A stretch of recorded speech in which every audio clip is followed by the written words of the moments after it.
Good morning, ladies and gentlemen. We welcome you out to Burrito Express here in Tempe. It is the 2025 Thursday Night Football Kickoff Show. James Spoovy coming to you live here alongside my broadcast partner, Mr. Ed Cole.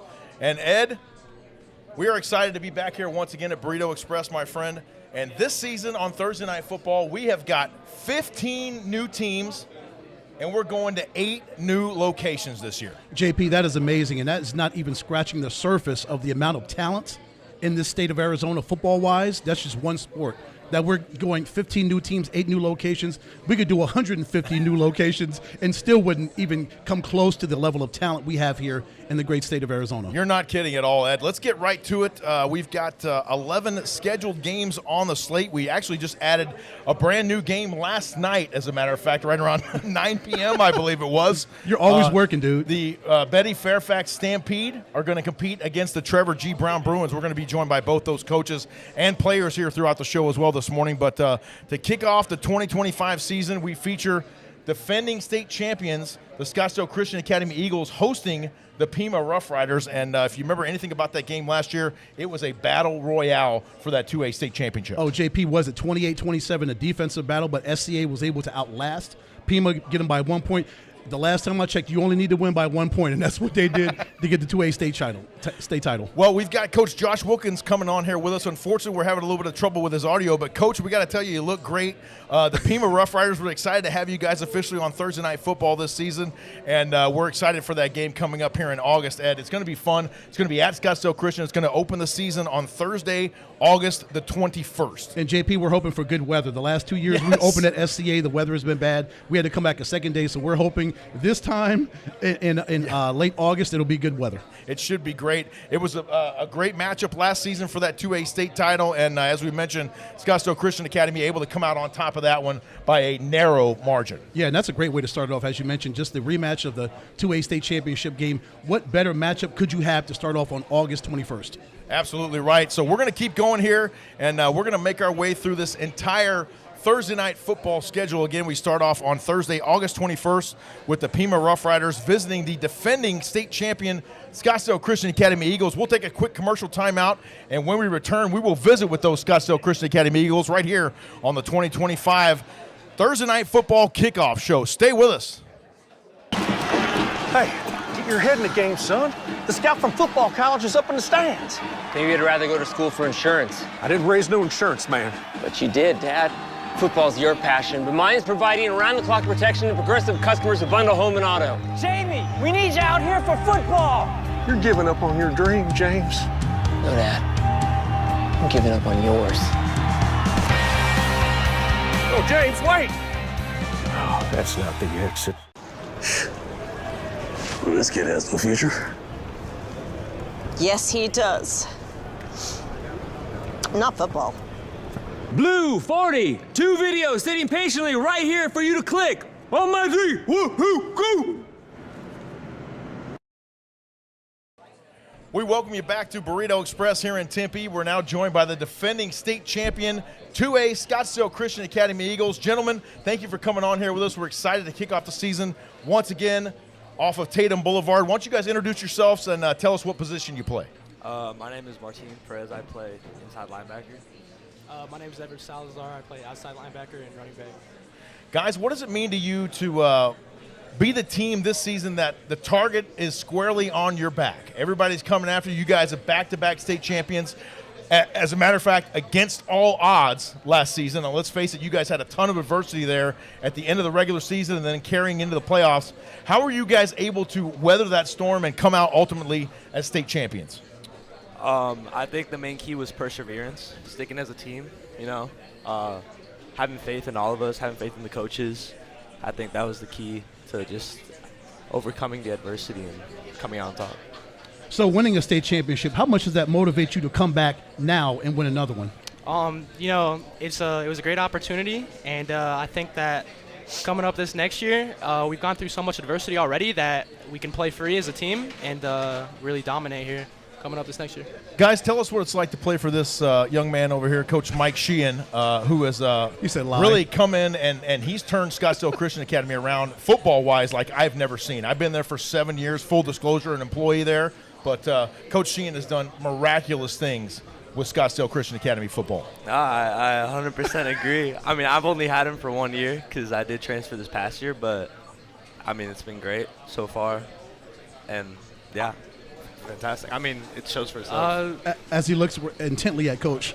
So I've been at Scottsdale Christian for 2 years now, and Sheehan is just he's a different guy. You know, he brings the energy. He's a great coach, a great guy. He's a great mentor too. You know, he's really been there for me. He's really turned around the program. Not much left else to say. Last question for you guys. What's it going to take to get over the hump and three-peat, which I would have to go look at in the stat sheet. I don't know how many teams in Arizona high school football have ever, maybe no one ever has pulled off a three-peat. Do we even know about that? Do you know, Coach? Thatcher did it back in the day. Okay. All right. What's it going to take, guys, for the Eagles to add their names to that list? I think it's going to take everything. I mean, we've been stressing it all offseason that this is a brand new team. This team has done nothing compared to last year's team. So we just got to, I guess, restart in a way. But, I mean, we're coming for sure. Absolutely good stuff. Final thoughts, Everett Salazar. I really think that we just need to play free and realize that it is a new team. We haven't done anything yet, and that we got each other's back. Let's get it. Scottsdale Christian will be hosting the Pima Rough Riders in a 2A state championship rematch right here on the Epic Sports Network to open up our Thursday Night Football 2025 season. Stay with us. We'll continue with the scheduled show here from Burrito Express in Tempe. We got a good one for you next. It is Cactus Shadows against Desert Edge when we return here on the Kickoff Show for Thursday Night Football. Stay with us. Communication is everything. Procom offers the most powerful, most reliable headsets on the market. Paired with our state-of-the-art coach-to-player communication tools, your team is sure to dominate. It's time to communicate like a pro. Visit us at procomheadsets.com.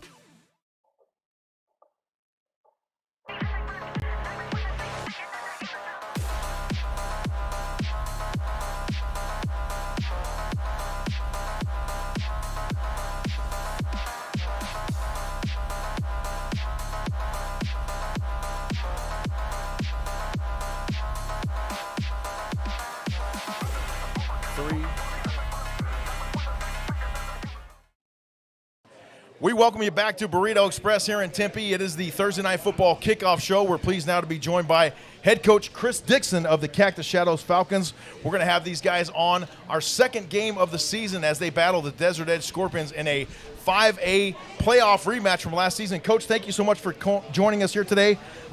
We got a chance to see you guys over at spring football over at O'Connor. Things look really good out there. Tell us a little bit more about the squad. Well, we're excited. You know, this team has been with me since day one, since I got into Cactus Shadows. So this is year 4. So I've had them since freshmen, and so they've been grinding. They've been grinding for 4 years for this moment. So I'm excited. The other classes before them has taught them, you know, a lot about high school and leadership, and so this class is taking the leadership role right away, you know. And so when you talk about building programs and you're talking about, you know, you want to get to the elite level, you know, first it starts off with, you know, player-led teams. And so we're starting to get a more player-led team along with adding on, you know, coaches and our parents. Our parents have been amazing. That's a big support system to have. Slide over a little bit. There we go. Slide him over a little bit there, Ed. Trying to get this young man in the camera. Coach, introduce this young man to our right and talk a little bit about him. This is Alex Daphnis, our tight end / middle linebacker, 2-year starter. Excited about him this year. You know, he's been putting in the time, you know, the grind, you know, every day. He's an everyday guy. You know, he shows up, does what he needs to do, makes sure he gets better all the time, always asking the right questions and, you know, want to do things the right way. So I'm expecting him to be a big leader for us this year along with a couple of other guys, but love what he's been doing this offseason to better himself, you know, and really taking his teammates to the next level with getting everybody wanting to play college football. And he's been, one of the leaders of that mode of, you know, the 10 guys we have offers right now. He's been one of those guys who's led the way. Alex, talk about the grind that you put in that Coach is talking about to get yourself better. And Coach talked about the offers that you're getting at the next level, the grind that you're putting in, that schools are recognizing you at this level right now. You know, my whole life I just feel like I've just been overlooked just because where I'm from, kind of. And it just comes with me having to work harder every day, double as hard as everyone. And freshman year I was so small. I was about 5'8", 130. and I had to gain a lot of weight just to compete at the varsity level.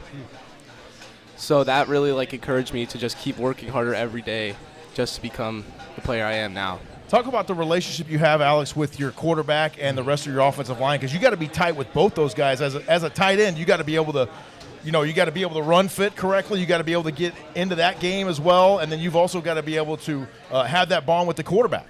So luckily, two of my best friends are my quarterback and my left tackle.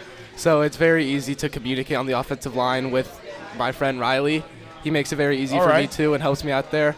And then Donovan and I have been throwing together for about 3 years, and he just knows where I'm gonna go, and I knows where he wants to throw the ball. So it's easy to find holes in the defense to be able to get open and make big plays. Coach, what do you like about your defense and your special teams heading into this season? Well, I do like our return game this year. We got a shock for the world this year, baby. Uh-oh. I'm going to tell you right now, our return game is going to be Cactus nice. Shadow's secret weapon. I'm going to tell you right now, man. Somebody going to bust off on our game, Coach? Not only one, I got two. Ooh. So just so you know. You got a little Devin Hester Jr. back there, huh, We're Coach? excited about the return game, but we also excited about our defense making some adjustments. We're going to go be two-way guys. I think it's one thing that's been our Achilles heel for the last couple of years is that our defense hasn't gotten enough stops. And I've been challenging our kids all offseason to be a better defensive-minded team, and I don't think we've been that. I think we've been great on offense. If you go look at our scores, we've been putting up a lot of points for 3 years. Now it's time to stop somebody, so that's been our goal, is to work on that. But special teams, punt return, kick return game. We got a little kicker that came out and done a really good job this spring. He came from soccer, Will Torrey, and he looks great. The one thing I will tell you, man, this is a senior class who's hungry to be a senior class, not just as a football level, but in our school. Our senior class is trying to change our school. It ain't just football athletes. Athletes all around in our school as seniors doing what they're supposed to do. Look out for these Cactus Shadows Falcons this fall. They'll take on the Desert Edge Scorpions on Thursday, August 28th, right here on Thursday Night Football on the Epic Sports Network.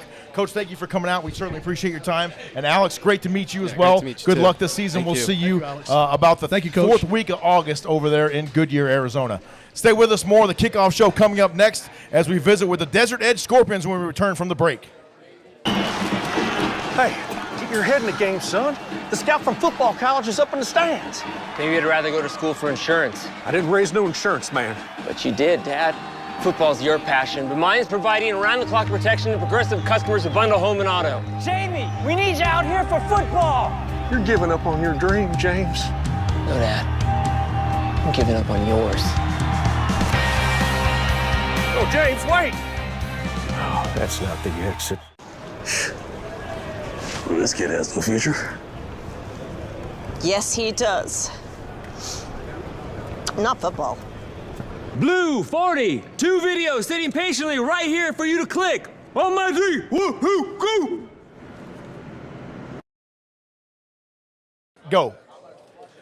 We welcome you back to Burrito Express in Tempe here. We're live on the Epic Sports Network. We continue with our 2025 Thursday Night Football Kickoff Show. We are joined now by two state champion Desert Edge Scorpions who, Ed, I thought was interesting. These guys, I asked them a moment ago if the jewelry had already come in from the shop.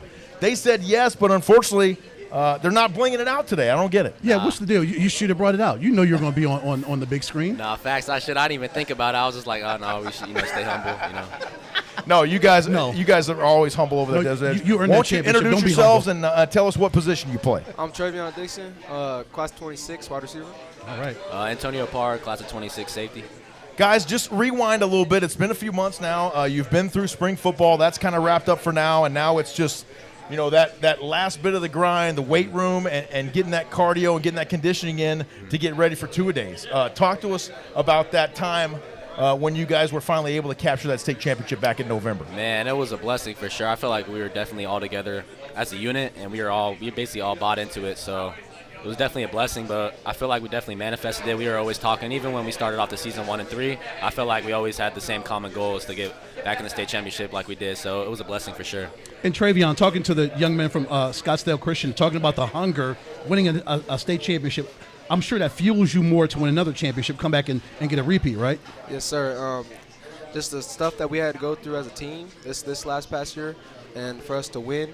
And now we know we can do it for sure. And we have the players, we have the team. We always knew that, and we always knew that we can go far as we go as far as we want to. And we just have to put in the work, and that just drives us every day to go out there and get our second championship.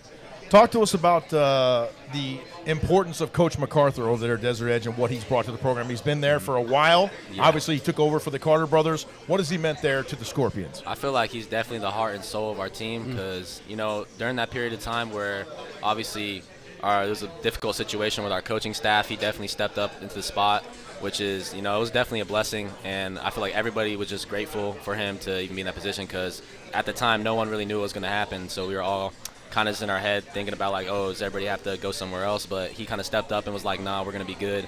And we basically trusted him, and it's definitely paid off a lot. So, Travion, go ahead. Man, Coach MacArthur, he's one of the best coaches. He's probably the best. I would say he's the best coach in the state because not just for how he coaches on the field, but as a mentor to his players too. He's a great mentor. He helps everybody out individually. He talks to everybody. He makes sure everybody's straight. He makes sure that everybody knows what they're doing, and keeps it real with everybody. So that's true. Travion, for you, what are some of your personal goals? What do you want to accomplish this season outside, of course, of winning another state championship? This year, I want to be known as one of the better receivers in the state. I believe I have the skill set, and I just want to go out there and I want to show everybody that I really have all the tools to be one of the best receivers in the state. Travion, what is it going to take for you guys to get over the hump? This is going to be another playoff rematch on August the 28th with Cactus Shadows. We all know what they're about. They got a great quarterback. Coach was talking about they got a little surprise for everybody in the return game. As we all know, that very important third of the game, that special teams, has got to be on point. What's it going to take for you guys to get over again on Cactus Shadows? Right now, all it takes right now for us is we just focus on the weight room. We just focus on it every single day, get better every single day. Not to worry about anything that's happening in the fall. Just every single day, just make sure that we're on point and building that team chemistry together, and we'll be ready for we'll be ready for the fall. Facts. Antonio, what's your mental approach to this season? Mental approach, I'm definitely stepping into more of a leadership role. Like I'm going to be, the main captain on defense. So I'm basically trying to be more vocal and kind of basically help a lot of the younger guys who are going to end up starting. Basically, because since I've experienced playing on the team and actually starting and winning a state championship, I'm basically just going to be a lot of mentor basically for a lot of the young guys. And I think I really like it because normally I've been kind of like that younger guy. So since now I'm the oldest, it's cool. And then I'm just state championship mentality. I'm trying to get another one. So that's what I'm on. One's not enough. I hear you, right? Yeah. In fact, you got to go for two. Yes. How much do you believe in? You guys won the championship last season.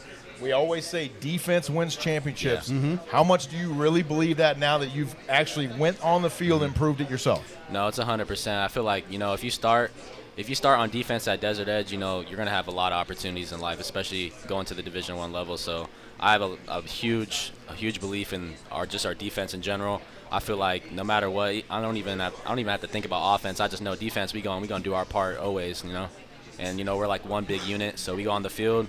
Shoot, we're gonna wreak some havoc on the field though. Watch, it's gonna be something. All right. Desert Edge Scorpions, defending 5A state champions. They'll host the Cactus Shadows Falcons in week 2 of Thursday Night Football right here on the Epic Sports Network. Gentlemen, thank you so much for coming down. We appreciate it. We know it's a little bit of a drive out from Goodyear. Thanks, Travion. You guys can hang out and ride back with Ed if you want a little bit later. He's going back the same way, but it's all good. Antonio, nice to meet you. Good luck this season. Thank you. And we'll see you guys over there at your place on August 28th for Thursday Night Football right here on the Epic Sports Network. Stay with us. Up next, we'll be joined by the Walden Grove Red Wolves from down around Tucson, Arizona, and they'll battle the Eastmark Firebirds right here on Thursday Night Football right here on the Epic Sports Network. Stay with us. More to come after the break. Hey, get your head in the game, son. The scout from football college is up in the stands. Maybe you'd rather go to school for insurance. I didn't raise no insurance, man. But you did, Dad. Football's your passion. Hey, get your head in the game, son. The scout from football college is up in the stands. Maybe you'd rather go to school for insurance. I didn't raise no insurance, man. But you did, Dad. Football's your passion, but mine is providing around-the-clock protection to progressive customers of Bundle Home and Auto. Jamie, we need you out here for football. You're giving up on your dream, James. No, Dad. I'm giving up on yours. Oh, James, wait! Oh, that's not the exit.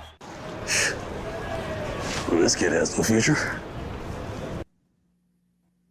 We welcome you back to Burrito Express here in Tempe. It's the Thursday Night Football Kickoff Show, live from Tempe's Burrito Express. We're now going to be joined by Coach Noble from the Walden Grove Red Wolves. Coach, how are you, sir? Appreciate you joining us here today. See if you can give us a little audio, and hopefully yours will work. Unfortunately, Coach's a little bit earlier was not coming through, so hopefully we'll be able to get you here on. Tell us a little bit about the Walden Grove Red Wolves. Yeah, hey, thanks for having us this morning. Can you guys hear me all right? Yeah, we can hear you. We Yes, got sir. you, Coach. Yes, sir. Okay, awesome. Yeah, again, thanks for having us. We're super excited to, be playing in the Thursday night game there against Eastmark. It's going to be a great game for us, and I think really a really good test for us early in the season this year. Absolutely. Coach, coming off an 8-4 season, 4-1 in that 4A Keno section, really good season. What have you been working on with your team in spring ball to get you guys ready for more success this season? Yeah, it's just been building off of the successes from this last couple of years and the work that we've put in. It's really been about, figuring out who those next pieces are going to be and who those next guys are going to be and fitting those guys in. We've got a lot of really, really good players that played a lot of reps for us last year coming back. We got a lot of starters coming back. We, last year had the best season that we've ever had in our school's history in terms of football, and we started 6 sophomores on defense.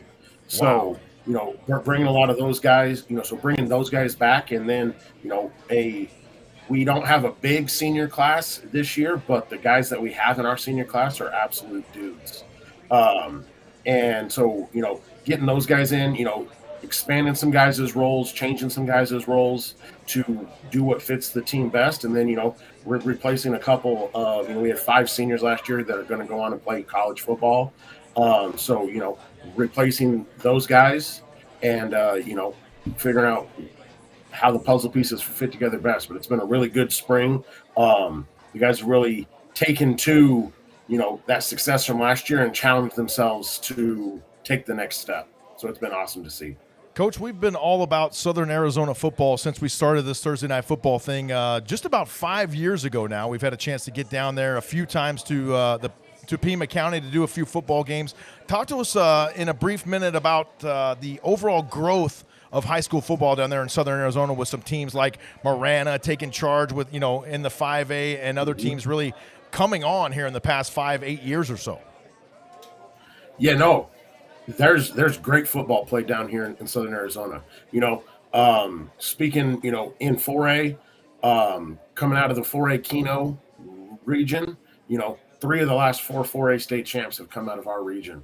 Last year with Micah Mountain, CDO the year before that, and Casa Grande in that 4A Keno a couple years prior. There's been, Marana last year, Sabino, Push Ridge in the championship for 3A last year. 3A, 4A state champs from Southern Arizona last year. Marana, who was number 1 in 5A and went up to the Open. There's a heck of a lot of good football down south here, and it's only getting better and better. I think the coaches down here are continuing to get better and better, and put in that work. And there's not as many players, there's not as many people in terms of population, but there's some dang good football going on down here in Southern Arizona, and we're trying to put our name on it too.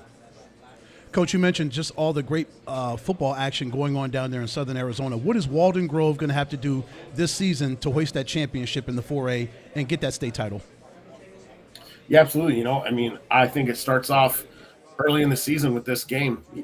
I think us and Eastmark should be some of the top teams in 4A, and it's a great first test, but it's just going to be about us, putting it together. The guys figuring out how to play together as a team. I think my coaches, my offensive coordinator, defensive coordinator, my staff do as good a job as anybody in terms of putting us in the right positions and schematically getting us where we need to be, putting in that work. And it's going to be about, the players taking to that and executing, finding their role.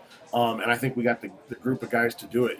We're going to have to, if you want to be the champs, you got to beat the champs. So we got that Micah Mountain matchup late in the season in our region. And, we know that one, as far as we're concerned, that's the game that's for the region. until it's not. And, while we're not looking ahead to that one, we know that's a big one. And we're going to have to take care of business against Micah Mountain and, go out there and beat them. We haven't done it yet. We played them very close these last 2 years. And, we're going to have to take that next step and beat those guys if we're going to accomplish our goals this year. Coach Noble from the Walden Grove Red Wolves joining us here on the Thursday Night Football Kickoff Show. Coach, thank you so much. We look forward to seeing you guys on Thursday, September the 4th over at Eastmark High School in Mesa as you battle the Eastmark Firebirds, and we are excited to welcome you guys to the Thursday Night Football family. Thanks for your time this morning, and we'll see you in the fall. Awesome. Thanks. Thank you, Coach. Stay with us here on the Thursday Night Football Kickoff Show. Up next, we'll speak with the Eastmark Firebirds when we return from the break.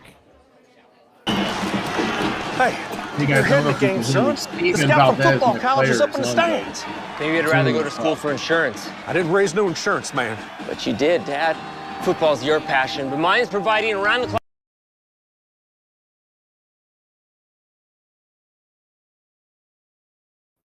Communication is everything. Procom offers the most powerful, most reliable headsets on the market. Paired with our state-of-the-art coach-to-player communication tools, your team is sure to dominate. It's time to communicate like a pro. Visit us at procomheadsets.com.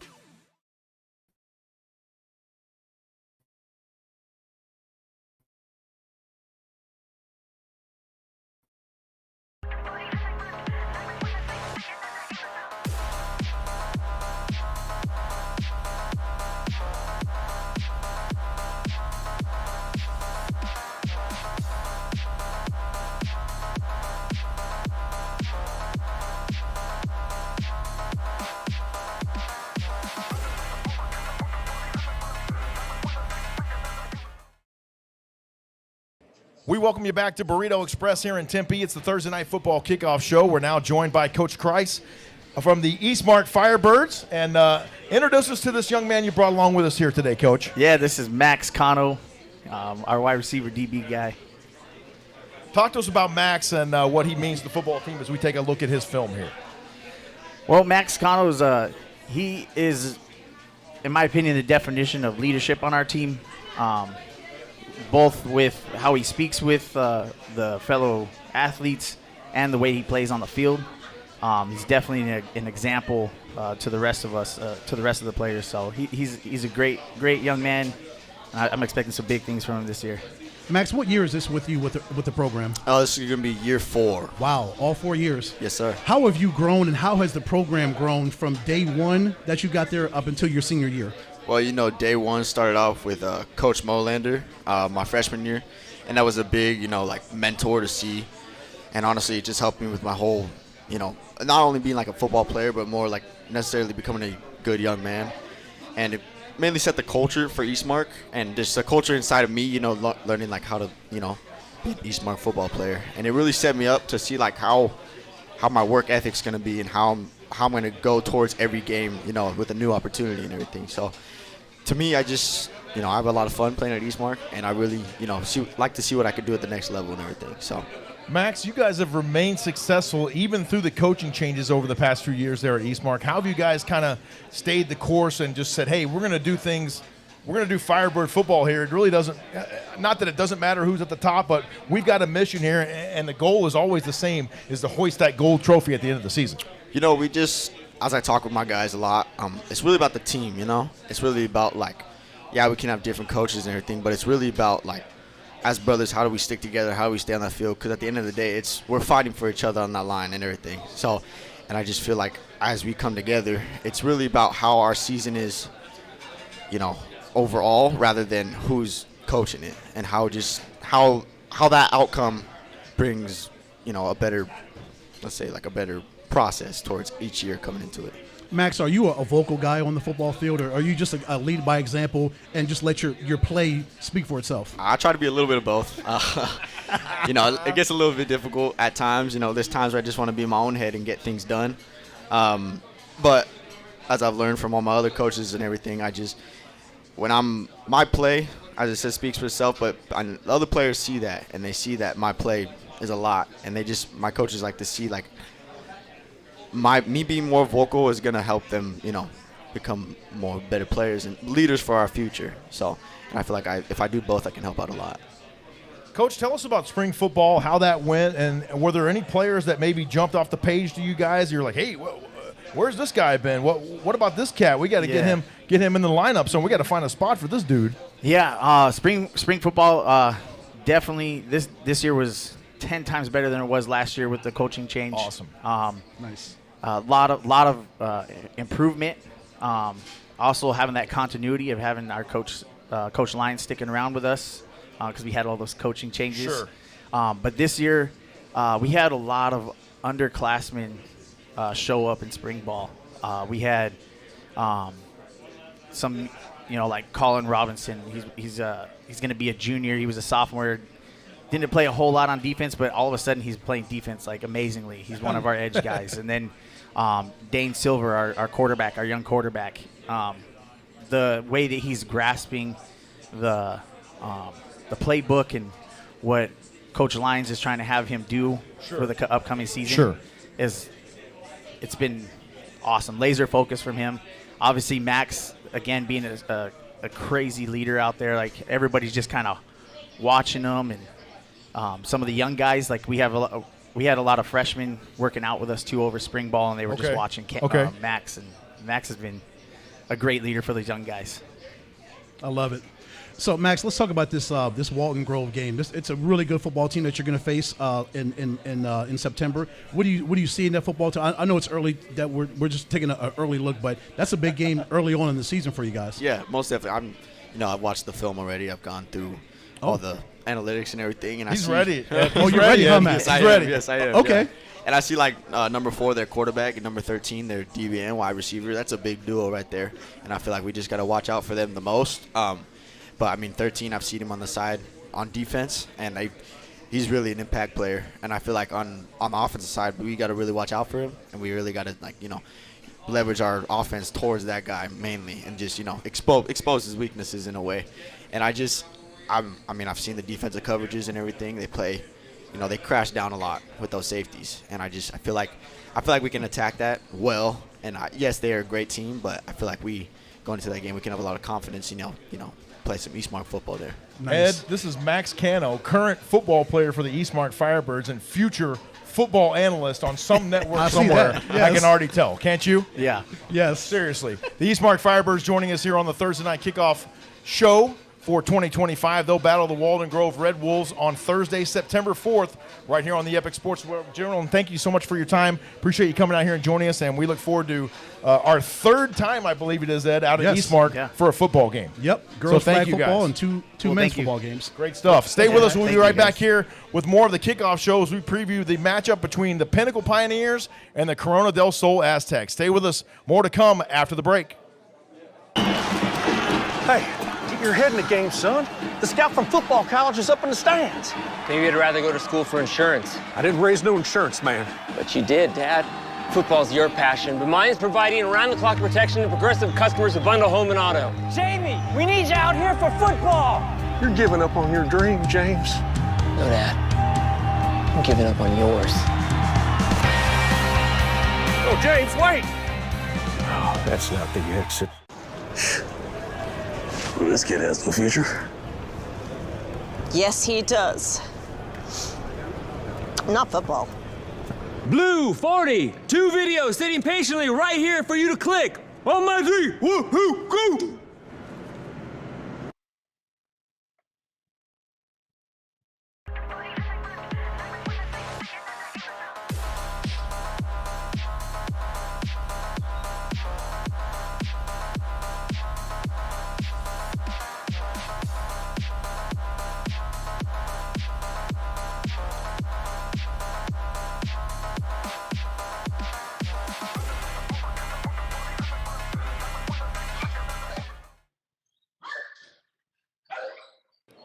We welcome you back to Burrito Express here in Tempe, and joining us now is the one and only Just Chili. He's trying to wear the Burrito Express noggin boss hat. I think he finally figured out how to get the headset and the hat on and be seen right there. But Chili, thank you so much for coming out. What's up, Certainly man? appreciate your support as always, man. Tell us about this schedule, first of all. You see some of these guys in here right now, and Ed and I talked about it. We got 15 new teams on this season at 8 new locations. Hey, look, man, your schedule's loaded. As usual, I can't be surprised because it's epic. Kicks off right away, Pima and Scottsdale Christian. You can't ask for better than that. Scottsdale Christian's been a force in the 2A or whatever for a while now. I love the way they're coached. Coached tough, and they were supposed to be down last year, and they ended up popping off and doing their thing. But this second week, Cactus Shadows Desert Edge. I know that everybody's kind of circled that one. That might be game of the year early. It might be. We're hoping it is. Donovan Dixon's an absolute monster. Has been killing it on the national camp circuit. Elite 11, Under Armour, all that, and then Desert Edge with their 135 Division I athletes in their program. Overloaded. Coach has got a few guys over there. Yeah, anything less than 14-0 for them is like almost disappointment. So they're one of those West Side schools that has a big target on their back. But you keep going through this thing, Eastmark and Dane Silver, Pinnacle, what do they do moving on from Wyatt Horton? Mesa, we love this story with Joe Haney and Coach Hathcock over there. Desert Ridge with Coach Beeman. The situation is absolutely insane. And that's just the first half of what you got going on. That's just the first 5 games right there, Chula, you talked about. Game 6 is going to be a special one as well this season.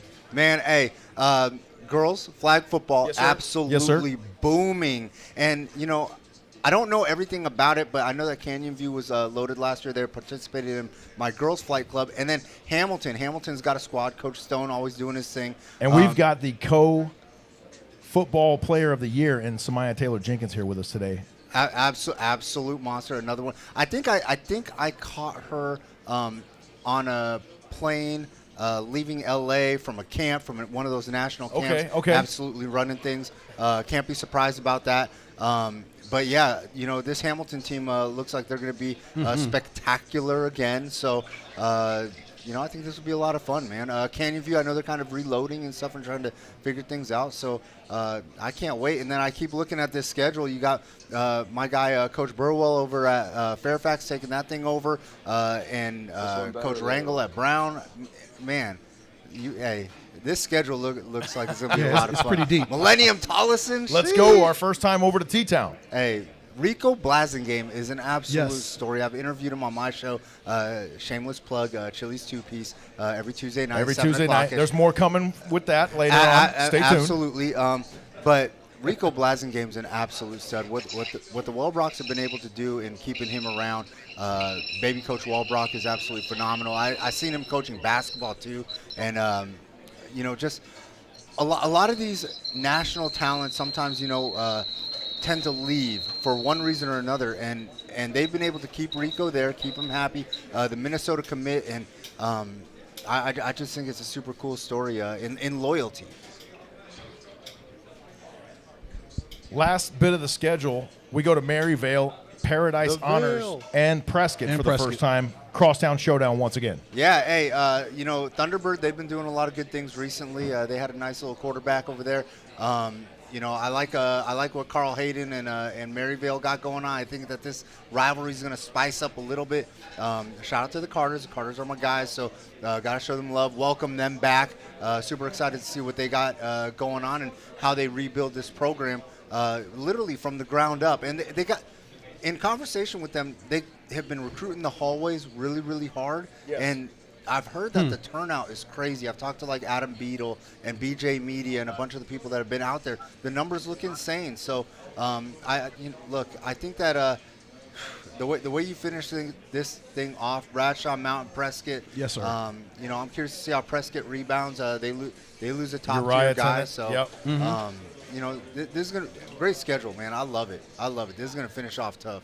It's gonna be great, and we're saving the last week for playoffs. So we could go a lot of different ways with that. We could go girls flag football playoffs. We could go 2A or 3A first round playoff matchup that week. So anything's on the table there for Thursday, November 6th. Hey, but we appreciate you coming out here, Epic man. Sports always got to have a wild card, right? Make this thing work. Yes, always. Yes. Hey, shameless plug, Flight Club, biggest 7-on-7 Talk to us about that. Hey, high school biggest 7-on-7 tournament west of the Mississippi, not including like Texas, because I heard that they got some crazy things going. Shout out to my guys over there, Burrito Express, taking care of us. Yes, we had the yes. first official, never seen before black card that we gave to some of the champions, which provided buy one get one free burrito, and it's the biggest discount that they've ever given.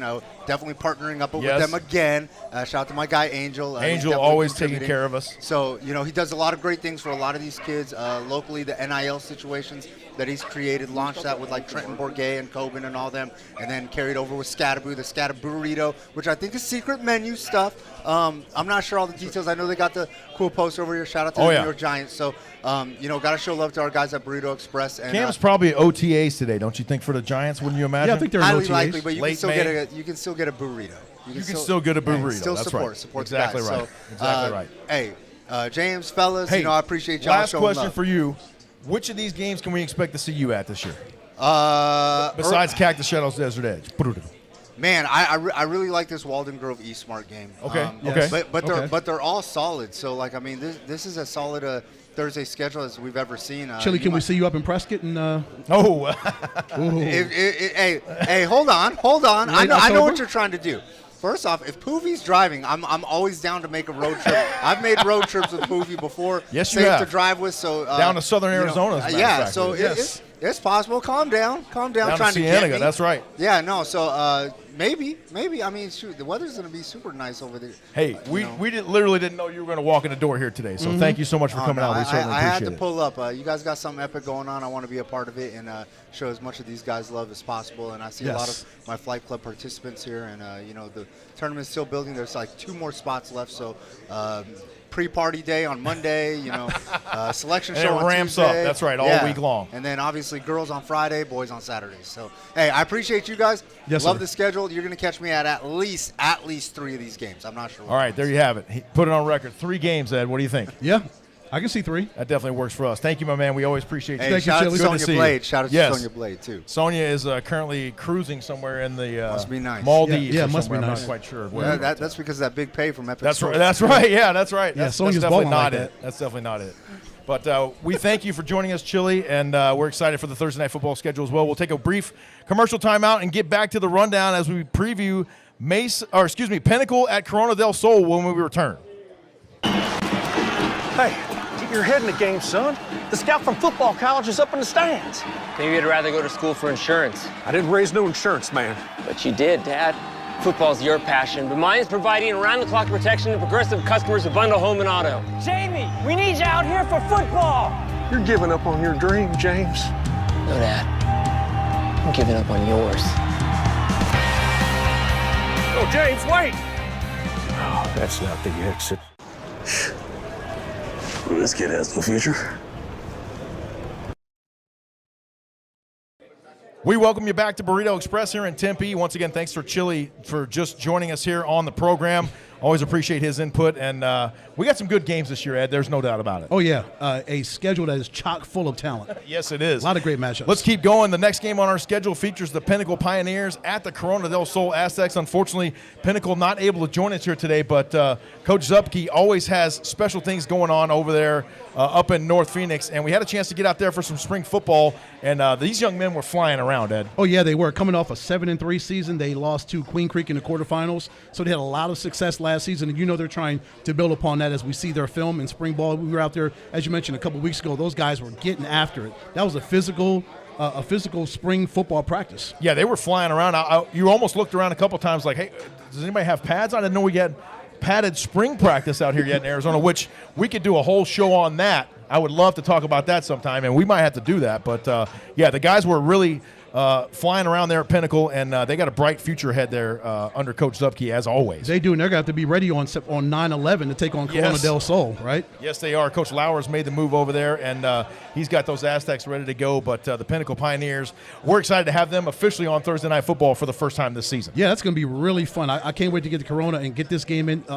They were so accommodating when we went over for the Pinnacle, for the practice. Those guys are getting after it, and they're going to have a really good season. Again, coming off a 7-3 season, so they're, again, trying to get a state championship. They tasted what it was like to get into the playoffs last season, Yes. JP. They want to take it to that next level and hoist that state championship. Yeah, that's exactly what they're trying to do up there. for the Pinnacle Pioneers. And now joining us on the program, we're pleased to be joined by the Corona del Sol Aztecs, now under the leadership of our good friend, Mr. Eric Lauer. Coach, thank you for joining us here. As always, it's great to see you. Just give us a rundown of the program and what you got cooking over there in Tempe. We appreciate it. The old guy, Coach Lauer. Oh, don't stop, Coach. No, you're not old, Coach. Stop. We're excited. We're excited to be there. Real good kids there. They started complying day one with Coach. What do you want? What do you need? And the relationship is reciprocated, and that is great, right? We're in the trust phase right now, and that's going really well. From families and Booster Club on to what we're doing on the field. So we're excited. Yep. Great transition. Coach, this young man to our right, introduce him and tell us about his talents. Jude Stevens. He's our mighty might. And, all right. And okay. One of our few seniors. And, trying to put a little thought on who we asked to bring today, because I don't know the guys real well, honestly. Sure. But just his work ethic, the things that he's done for the program, and things we're going to expect from him in reference to leadership. We were just talking this morning about what he thinks we need to do and some of the changes that need to take place. And I think he's pretty much spot on. And a lot of those things being off the field, but just us meshing together on the field, how crucial that's going to be for, a brutal schedule that we have. Make no mistake. I think we know what's up against us, so we got to be tight in every area, and he has a good pulse of that. Yeah, it's a strong road this season for the Aztecs, no doubt about it, Coach. And that leads me to a question. Ever since we've gotten to know you, you seem to always are well to take the opinion of your players and get their input and what they think and what they value and what they see on the field. How much does that translate into the relationship that you guys are able to build, knowing that they know that you'll take their input and actually that they have a voice on the team? Yeah, I mean, it's a partnership, right? I still need to be king, but you guys can be princes, Right. And I value what they have to say, and I'm probably only good for maybe a half a play as long as it stays under 5 seconds. So I don't walk inside those white lines. They do. Right. And I know what that takes. Yes, sir. I know, it's an acquired taste to get on the gridiron, especially in Arizona. So I'm not going to, this is no dictatorship, right? I am in charge, right? I take that responsibility, but I want to hear from my guys. And I want to have authentic relationship with these guys. So wherever I go, right? Jude, what does that mean to you to have Coach say, okay, I value your input just as much as the input that he gives to all of you and your teammates? It means a lot because coming in as a senior and all of our teammates, we had this coach for our whole high school. And then you would think that, it would be a difficult connection at the start, but then when he came in, we just bonded, and then we kind of got that respect and that idea that he'll be there for us and we'll be there for him right away. What do you think is the brightest spot on the Corona del Sol football team right now? Right now, I think our offense. We got a good quarterback, and we got a good line that's working, but all of it's good, and I think that we're just going to have a dogged mindset this year, and our ability to just work hard this season, our work ethic is going to be really shown this year. Jude, when you just focus on your game, what have you been working on in spring ball and all through the entire off season to get you ready for the fall? I've been working on my composure, I would say, just kind of trying to bring the team with me and kind of lead by example with the body and language and everything. And then also my hands. My hands have been rough a little bit. So one of the most underutilized weapons in football. So what have you been working on with your hands to get them where you want them to be? So after practice, I'll be catching, and then on the weekends, I'll go out with my quarterback, and we'll go throw routes just over and over until I get it right. Coach, one of the most difficult things in sports to do is come into a new program. You got a bunch of new kids. You might have to shuffle the coaching staff. I'm sure you probably brought some guys over with you, but how do you approach that first day when you go in to meet those new faces and you got to sell them on you and what you're trying to do? Yeah, I think you have to be authentic and be you, whatever that looks like. Sure. Because the kids will sniff that out right away. Mm-hmm. And I think that's why relationship is so big, and communicating, being authentic about what you're saying. I think, again, if you create an environment where they feel safe, they'll be brave. It's 4 dogs and 3 bowls. what are you going to do, right? And that's factually where we are. But they got to be able to trust that for them to step out of their comfort zone to a coaching staff that they don't know. So that's crucial. But it's really just being real who you are, and I think putting in and implementing discipline, right, that from the top to the bottom, this is the expectation, and there's accountability when that doesn't happen. That puts them in a category where they start feeling safe, that, yes, coach wants us here at this time. If we don't have these things when we get there, there's going to be consequences for that. It's not tough love. It's either love or the absence of it, right? So we push in that direction. Looking at this Pinnacle game, what will we see from you on 9/11? Is that what it is? All right, cool. Yeah, 9/11. Just, I'm going to work. The team's just going to work. Because last year, both of us, his team and my team, we got rolled a little bit. And then this year we're going to come back with a different mindset and know that we have to do this and win. Our first trip to Corona del Sol for Thursday Night Football will take place on Thursday, September 11th at the home of the Aztecs. Coach Lauer joining us here on the program. Thank you so much for your time. Guys, we appreciate you very much. Thank you for coming out, and we'll see you guys as you host the Pinnacle Pioneers on Thursday Night Football. Stay with us. Next matchup on the schedule features the Mesa Jackrabbits against the Desert Ridge Jaguars. Stay with us. We'll visit with those Jackrabbits when we return from the break. Thank you, gentlemen.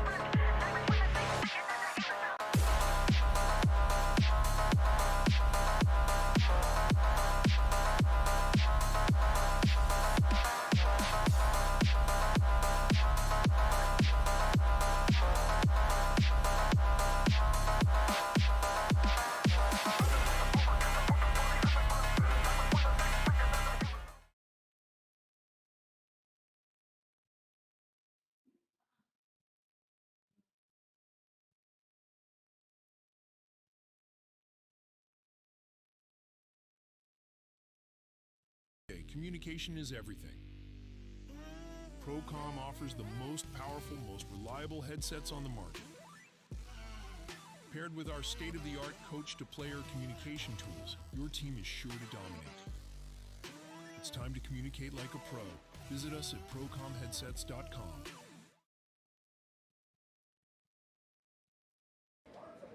We welcome you back to the Thursday Night Kickoff Show here on the Epic Sports Network. We're live from Burrito Express in Tempe, and we're pleased to be joined now by the Mesa Jackrabbits. First time on Thursday Night Football, and their first season under Coach Jeremy Hathcock, longtime head football coach here in Arizona. Coach, welcome back to the Valley of the Sun. We're glad to have you. You know you were at Verrado for a season, but now you found a home at Mesa. Just tell us how things are going over there so far off of Southern and Gilbert. It's awesome, man. The culture there is unbelievable. It's vibrant. It's obviously they've won the most games in Arizona history. Yes. And we're hoping to kind of build on that again because it's been through a small little lull. A little bit of success is on the way, but with the kids we have, I mean, Ian sitting right here, we're going to hand the ball off and run behind big boys like that. That's my vision. So that's kind of, if you guys know me, that's what I like to do. Power football. Yeah, Coach, talk about this young man, Ian. Tell us about him and what he brings to the football team. Leadership, I mean, aggression, pedigree. You know, his dad played in the league, and he definitely probably gets coached at the dinner table more than anybody, I'm sure. You know, but, you know, I mean, we got guys like him running around, and he's just a very humble guy for as talented as he is. So we're super excited that we got kids like him. He's got a little brother, Nua, and just a whole bunch of guys that just run around with him that we're just excited to coach. Ian, how great is it to be in this offense and just, as we see the highlights, just to be a major factor in the offensive game plan for Mesa? Oh, like the offense is more easier this year. Like the coach we had in the past is overcomplicated. But when he first came in, everyone's like glad to, because he had this title on his name saying best coach in AZ. That's right. I was excited. All right. Hey, thanks, Ian, for that plug. You're still playing no matter what. Yeah. Talking like guys trying to make his way in the starting lineup, Coach. Yeah, sounds like it. Yeah. Oh, good stuff. Coach, what does it mean for you to revitalize the outstanding tradition that is Mesa Jackrabbits football? It means a lot, you know. I mean, my hometown, I was purple and gold, right? In all of our playoff games, I won a state championship on Mesa Highfield, believe it or not. Yep. So Coach Rattay and my head coach are best friends, so I basically grew up with those guys. So this is home to me. When I was looking around, and the opportunity in the East Valley, because I have a lot of family here. Man, it just struck me like, man, I remember thinking when we played Mesa, if I ever got to Mesa High, man, I'd line up and just try to run over people. And here I am at Mesa High, and I'm hoping we can do that. But, we got the toughest schedule that Mesa High had in 20 years. So, it's going to take a little bit, but I feel like with some health and, guys working hard and buying in, we're going to be fine. How's the support been from Coach Klecka over there? Oh, Klecka's awesome, man. Klecka, you got Kirk Thomas, who's the dog. Yes. I mean, I think, in all my years, I've had great principals, but he's definitely top-notch, and he's done whatever it takes. What he said he'll do for me, he's done for me, which is rare, and that's one of the reasons I came. I believe in him. I believe in Coach Klecka. And then, obviously, you got Tommy Eubanks, who's the dog as well. Yes. We're getting new locker rooms. We're doing all kinds of stuff to spruce up the place, and we're just doing all the stuff, but we tell the boys, man, we're doing all our stuff. Now you just got to give us attitude and effort. We'll take care of the rest. Ian, what have you been working on in spring ball to get yourself ready for the season? Spring ball? I was recovering from an injury from track. Okay. Yeah, from knee. But lately, I'm ready to run the ball on this because we're going to run like double tight. He wants to run I'm double so tight, excited. man. I'm so It's in my excited. veins, too, but we're going to do a lot of things. But Yeah. All right. How much fun is it to line up and know that you get to play smash mouth football for a coach that loves to play smash mouth football, and you're going to try just almost every play just to get up to that second level and go hit one of those little safeties up there? Oh, it's more exciting because when we keep run blocking, they get so fatigued. Then when they catch them with a pass, then easy 50-yard touchdown. JP, did you see his eyes? He was like, "Oh, yes." Yeah. You can already see that. You can already see it, can't you? Yeah, I just honestly love running the ball Yeah. rather than pass. Well, you are in the perfect system. Yeah, I love Ian. When I look in his eyes, you got that contained crazy in there, Which, Yes. Which you like, you got to pull him off the ledge. You got to hold so back a I'm little okay bit. You with got to hold that yeah. collar back a little bit, Coach. That's exactly what you want. I can see it in your eyes, Ian. Well, an exciting matchup coming up on Thursday, September 18th, as the Mesa Jackrabbits face off against the Desert Ridge Jaguars. Coach, a place where you were the head man for 15 years, where I first got to meet you a number of years ago. Talk about a homecoming of sorts going back over there to Desert Ridge. Oh, I love that place, man. I'm obviously Mesa Jackrabbit through and through, but man, my kids went there. I lived right across the street. A lot of my relationships are built from Desert Ridge, and I owe them everything that I have. So it's kind of humbling to go there. You guys are picking that game, and I'm excited to go meet the Desert Ridge staff. And I know they've been working with their youth, and they're doing the right things. And I'll be excited to see that program turn around. But I wish them luck in every game but one. So, Coach Jeremy Hathcock and the Mesa Jackrabbits. One more, Ed? Yeah, Coach, beyond that game, what does the team have to do this season to get a championship? Stay healthy. That's how it's always been. I know that for a lot of years that if you kind of get dinged up early, as long as you're healthy going into the playoffs, I think you're going to have a chance. If you look at Centennial, you look at Red Mountain, 6A is a brutal beast, but you win at the right time and you get healthy at the right time. That's what the key is. Mesa will square off against the Desert Ridge Jaguars on Thursday, September 18th, right here on Thursday Night Football on the Epic Sports Network. Gentlemen, thank you for joining us. We appreciate it, and we look forward to seeing you. Yep, you bet. Hey, I want to thank Burrito Express for those good burritos. Absolutely. That was Hey, money steak, right egg, there. and cheese. That was money right there. Steak, egg, and cheese. I All gave right. him 2 of them. I gave him both of them. Don't tell the owner. We're good. And 2's not enough. We'll be right back here after the break, and we'll visit with the Desert Ridge Jaguars. Stay with us. More of the 2025 Kickoff Show right after this. Thank you, guys. Appreciate it, Coach. Good to see you again. Absolutely. Thank you, man. Nice to meet you. Thank you, Coach. Great to have you guys. Desert Ridge, let's go. State-of-the-art coach-to-player communication tools. Your team is sure to dominate. It's time to communicate like a pro. Visit us at procomheadsets.com.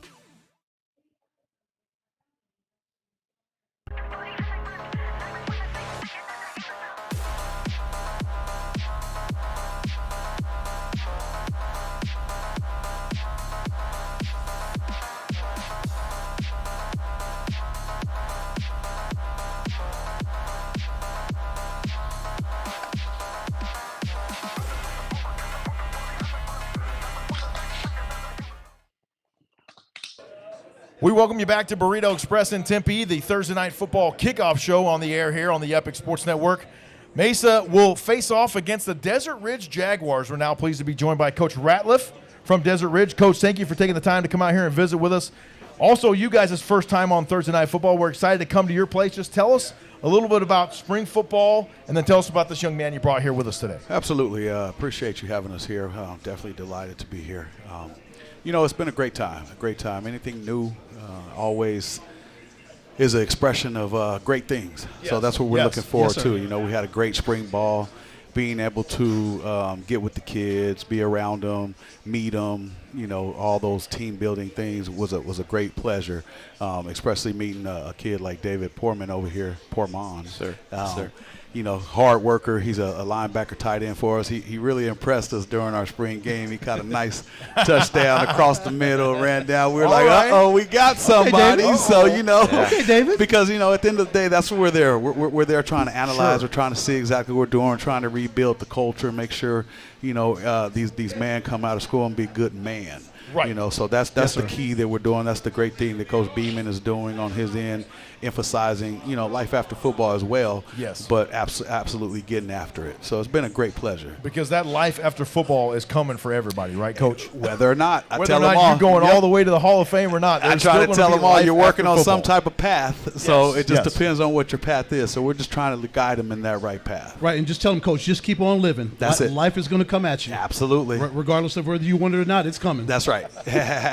So, David, for you, 36 tackles last season, 2 TFLs, an interception. You had a really great season last season. Thank you. What have you been working on in spring ball for you to get to take it to that next level this season? Honestly, I was just kind of working on, obviously myself, my technique, especially like 100% my technique, because I know, especially being an undersized guy like me, I'm not, the biggest or the strongest or the fastest or most athletic, but I figured if I have a better technique and just a better mentality than some of the guys out there, then I can win every rep, and especially with all these coaches coaching me up, it's great.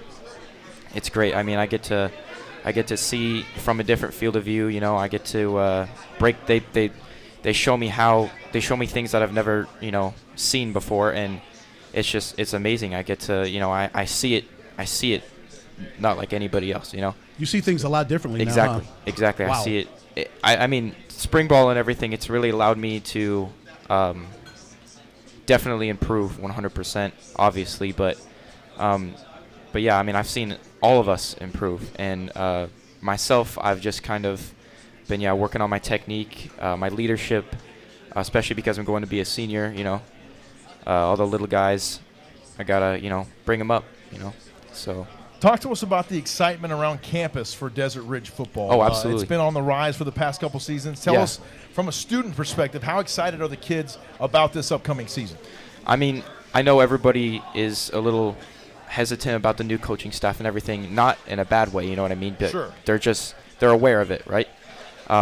So I know everyone's talking about it. They're all like, okay, are we going to be better or anything? But the way I see it is that it's not about, who's out there, the coaches, who's playing. I think it's just all about us as a team, whether we win or lose, right? Sure. That's what all the coaches say. Whether win or lose, we're going to go out there and we're going to play, We're going to play with 11 guys on the field that really want to play, So I think whether win or lose, I think that the school, I think we're going to be in a good spot.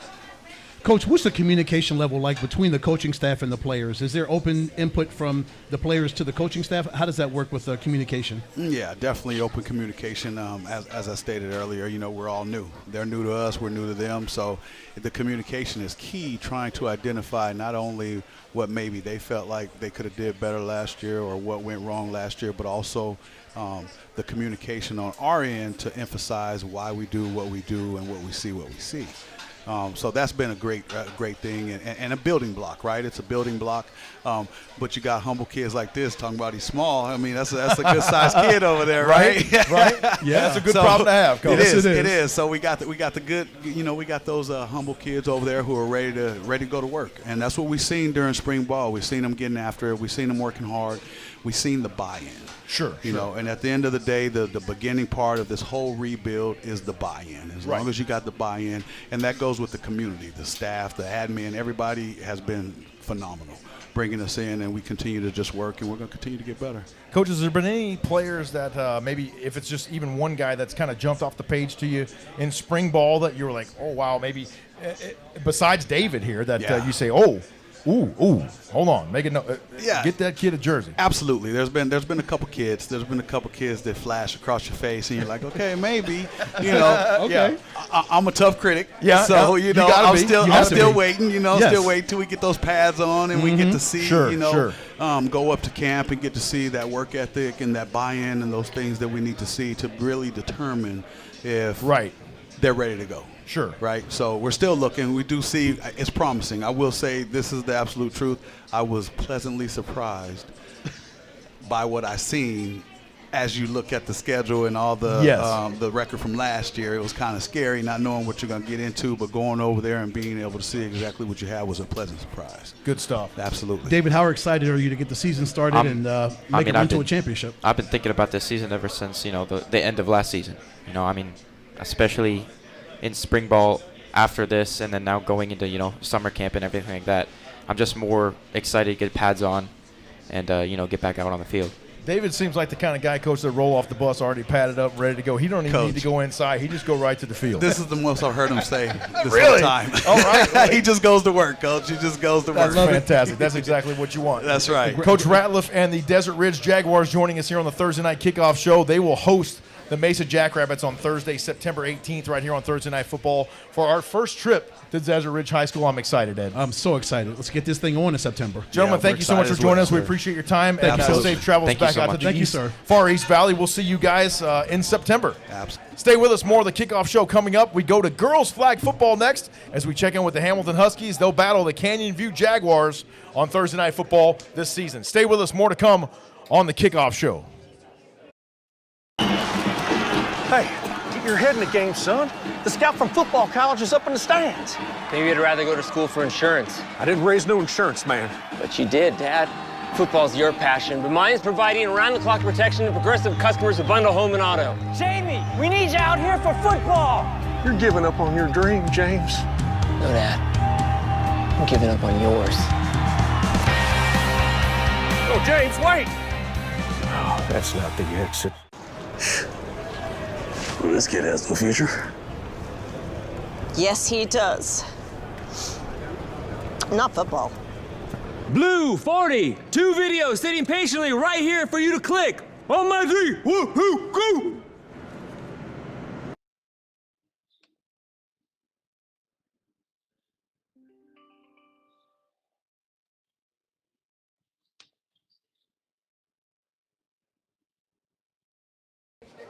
We welcome you back to Burrito Express here in Tempe. It's the Thursday Night Football Kickoff Show here on the Epic Sports Network. We now transition to girls flag football, and it's our first official girls flag football game on Thursday Night Football, although we have done girls flag football in the past, Ed, back when it wasn't really cool. You remember those days? We did that game at Eastmark? Yes. Yes, I do. Yeah. Right now we're pleased to be joined by Samaya Taylor-Jenkins, who was a Player of the Year last year, the co-Ed Doherty winner, along with Caitlin Jewell from Canyon View. How are you doing, Samaya? Tell us about the offseason and how excited you are to go into this next season of play. I'm doing good. Thank you for asking. I'm a little tired. It's kind of early today. But this off season, we're working towards our tournament in Canton, Ohio. We have a tournament today, and we're working hard to build our team up for next year. So, Maya, tell us about this young man to our right. Who is this guy? What does he mean to you? I think you know him. Our head coach, Coach Matt Stone. He's a great guy. He's been fighting for flag football for longer than I've even been playing flag football, and he's a really good person. Coach Stone, I know you're a fellow rock and metal fan, so we're going to get along there really well. We can talk about that on another show. But tell us about this young lady and how special she is to the Hamilton girls flag football program. She's a real quality backup player. No, just kidding. Serviceable backup. That's a heck of a backup, Coach. The accolades, the numbers, they kind of speak for themselves. But the part that people don't see is the leadership. And the rare quality of a great leader is to understand both the silent and verbal leadership that you need to have. And the way she holds her teammates accountable and the way she rallies her teammates, and probably the thing that I notice first is whenever we get a new girl on the team, it may not even be a girl that sticks with us, maybe a girl trying, she learns her name first. And she doesn't look at a girl and say, oh, this is a girl that's going to help us win a championship. She says, this is a girl that's going to be a part of our family, so I need to actually know who she is and become friends with her. And that really reverberates throughout it sets the tone for the entire team. It's why our team has such a good relationship with each other. I think if you were looking up leadership qualities, Coach, and that was number one, that would be a good thing. I agree. It's the most important part, and she brings that to the team. It's not something that I think anybody taught her. It's just kind of, that's who she is. It's her personality. So, Maya, Coach mentioned numbers. I'm going to throw these numbers out. They are gaudy. Last season, 156 catches, 2,138 yards, 39 touchdowns. That's offense. Defense, 39 solo tackles, 9 interceptions. How do you follow that up this season? I actually think it's going to be really hard. I did better than my last 2 seasons this year, but I think my senior season is going to be really hard and really crazy because. Why do you say? Those are crazy stats. Even I'll admit those are crazy stats, and I don't think it'd be possible without my team and my amazing coaches.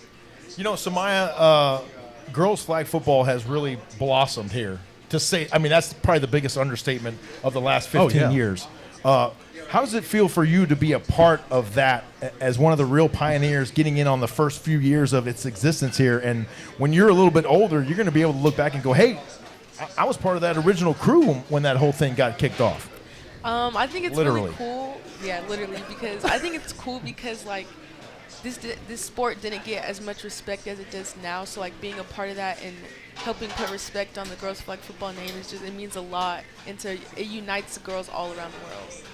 Coach, what does it mean for you to groom these young women and help them grow into young women, just to see them mature and grow like Samaya and the rest of her teammates? You know, it's funny. You guys just had Coach Jeremy Hathcock from Mesa High School here, and he and I were sharing a moment because, I started working on the sport at Desert Ridge back when Jeremy was the head coach there. Oh, wow. And Jeremy's daughter, Kaylee, K-A-L-I, I forget how to pronounce her name, but she Hathcock, she was one of the best players we had at Desert Ridge, and he was such an instrumental part, and he remembers, and this is what we were talking about, he said, man, it was a struggle to get respect. It was a struggle for people to take us seriously. And now to see these girls like Samaya who get to go play for a national team, she was the national team MVP last summer, and now she's trying out for the Olympic team. These are things that, going back 18, 19 years ago when Hathcock and I were on the ground trying to build this thing. Unfathomable. I could not have ever even imagined that at any point in my lifetime, let alone my career time, that we would see girls get this opportunity. But it's extremely gratifying and fulfilling to know that all the individuals, and there's so many, I couldn't even list them all, who contributed to get us to this day, that everything they worked for, it actually mattered. I can mention a few right here, right now. Coach Mo Streety.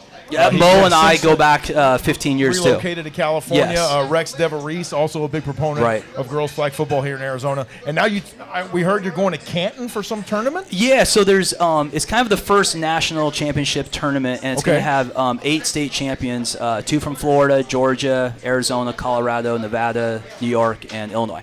So those 8 champions will meet and will play over 2 days, and it's gonna be wild because it's gonna be a really big clash of styles and systems. We have no idea what to expect, but I can tell you we're scouting them all, we're preparing, and it's gonna be a good time.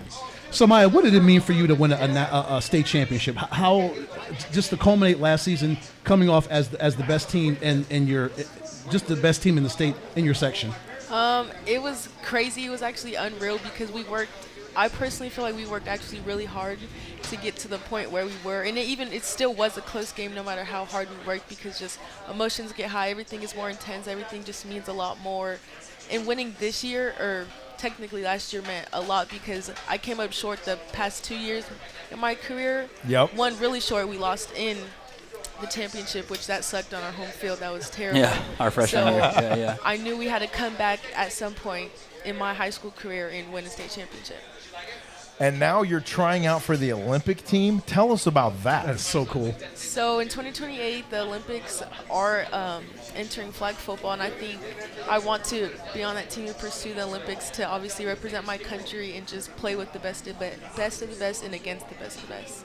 Well, we have no doubt that you'll make that team. Absolutely. Yeah, I agree. No question. There's so much talent here in the state of Arizona. Yeah. And we're excited to have you guys on Thursday Night Football. What does this attention that you guys have gotten over the last couple seasons mean to the sport? Like, you got media coverage now at your games. You got people wanting to put you on TV now. You were on 3 TV last year, I believe, for a few games as well for girls flag football. What does that all mean?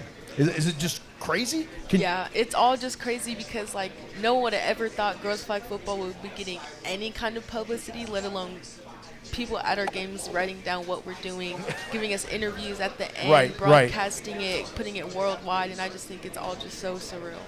And I'll say, you know, when people actually watch our game and they see the high level of skill that these girls bring, this isn't the old school 1970s 3 yards on a cloud of dust. This is a air attack sort of game. It's kind of football at its purest, and when they see, I mean, you don't get to 2,000 yards by not throwing the ball in the air, and it's just it's a fast-paced game. Games are about 90, 95 minutes. Yeah.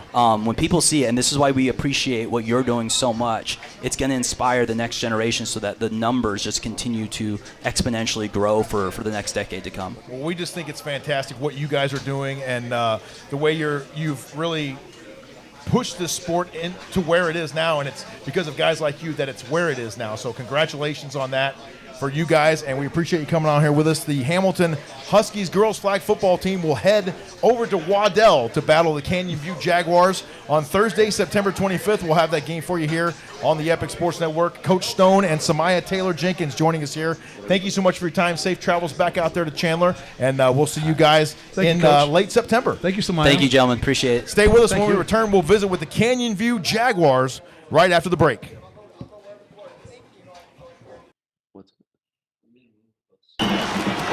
Hey, get your head in the game, son. The scout from football college is up in the stands. Maybe you'd rather go to school for insurance. I didn't raise no insurance, man. But you did, Dad. Football's your passion, but mine is providing around-the-clock protection to progressive customers of Bundle Home and Auto. Jamie, we need you out here for football. You're giving up on your dream, James. No, Dad. I'm giving up on yours. Oh, James, wait! Oh, that's not the exit. Well, this kid has no future. Yes, he does. Not football. Blue 40, 2 videos sitting patiently right here for you to click. On my 3, 1, 2, go!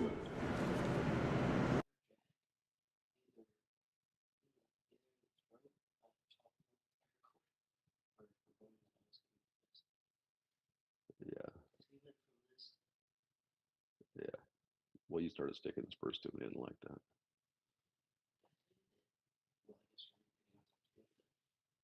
What's up? We welcome you back to Burrito Express here in Tempe. We're live for the 2025 Thursday Night Football Kickoff Show. We stay in the girls flag football arena and welcome on, once again, Canyon View head coach Corey Beal joining us here on the program. Yes, sir. And who did you bring with us? Tell us about this young lady to my left. I have to talk nice about her? You do. All right. Well, this is Kaylani Tucker. She was a gift sent from heaven above last year, I got to tell you. We did not see her coming. She is a softball player, converted softball player. Okay. She came out to our mini camp last July, and I had known Kaylani as a student and watched her on the softball field. And then when she came out to our mini camp, I got so excited, not knowing what kind of football player she would be, but I knew what kind of leader she was. I knew what kind of young lady she was. And I told my coaches, I was like, I don't know what kind of football player she's going to be, but we want her on this team. And then she goes out and makes some of the most jaw-dropping catches you will ever see. And she plays a little safety, too, 12 interceptions. And nice. So she's a double threat, for sure. Little ball hawking back there. A little Steve Atwater, huh? Yeah, there you go. Oh, that's a good you pull. Like Broncos reference? That's a good pull. Gosh. I like that. Well done. I can go home now. Tell us about the explosion of girls flag football, and the sport has taken off. You guys have had really nothing but success over there since you started the program at Canyon View. I was talking with Coach Congratulations Matt, on that championship. Thank you. We worked hard. The girls, that was a culmination of a lot of work, but I was telling Coach Matt, I was like, how many losses do you technically have in the AIA? And he said 3, and I was like, I guess we've done pretty good for ourselves, haven't we? Not too bad. Tell us what it's like for playing with Coach Beal. It was like I said, like you said, he knew me as a student, so it was really different seeing him on the field. He's definitely a different person. Seeing him as a coach, just as opposed to the classroom or just walking around campus, he's very involved. I would say he's one of like the more involved coaches. You know, some coaches are kind of distant; they let the kids do whatever they want. He makes sure things get done, and he holds us to a higher standard too. I think that's like part of his thing. He holds us to a higher standard because he knows what we can achieve, and I think that's one of my favorite things about Coach Beal here. He mentioned that you play softball. What piqued your interest with football? So when I lived in California, my dad actually ran like a club team, and when I was like 8 or 9, I was getting bullied for being tall.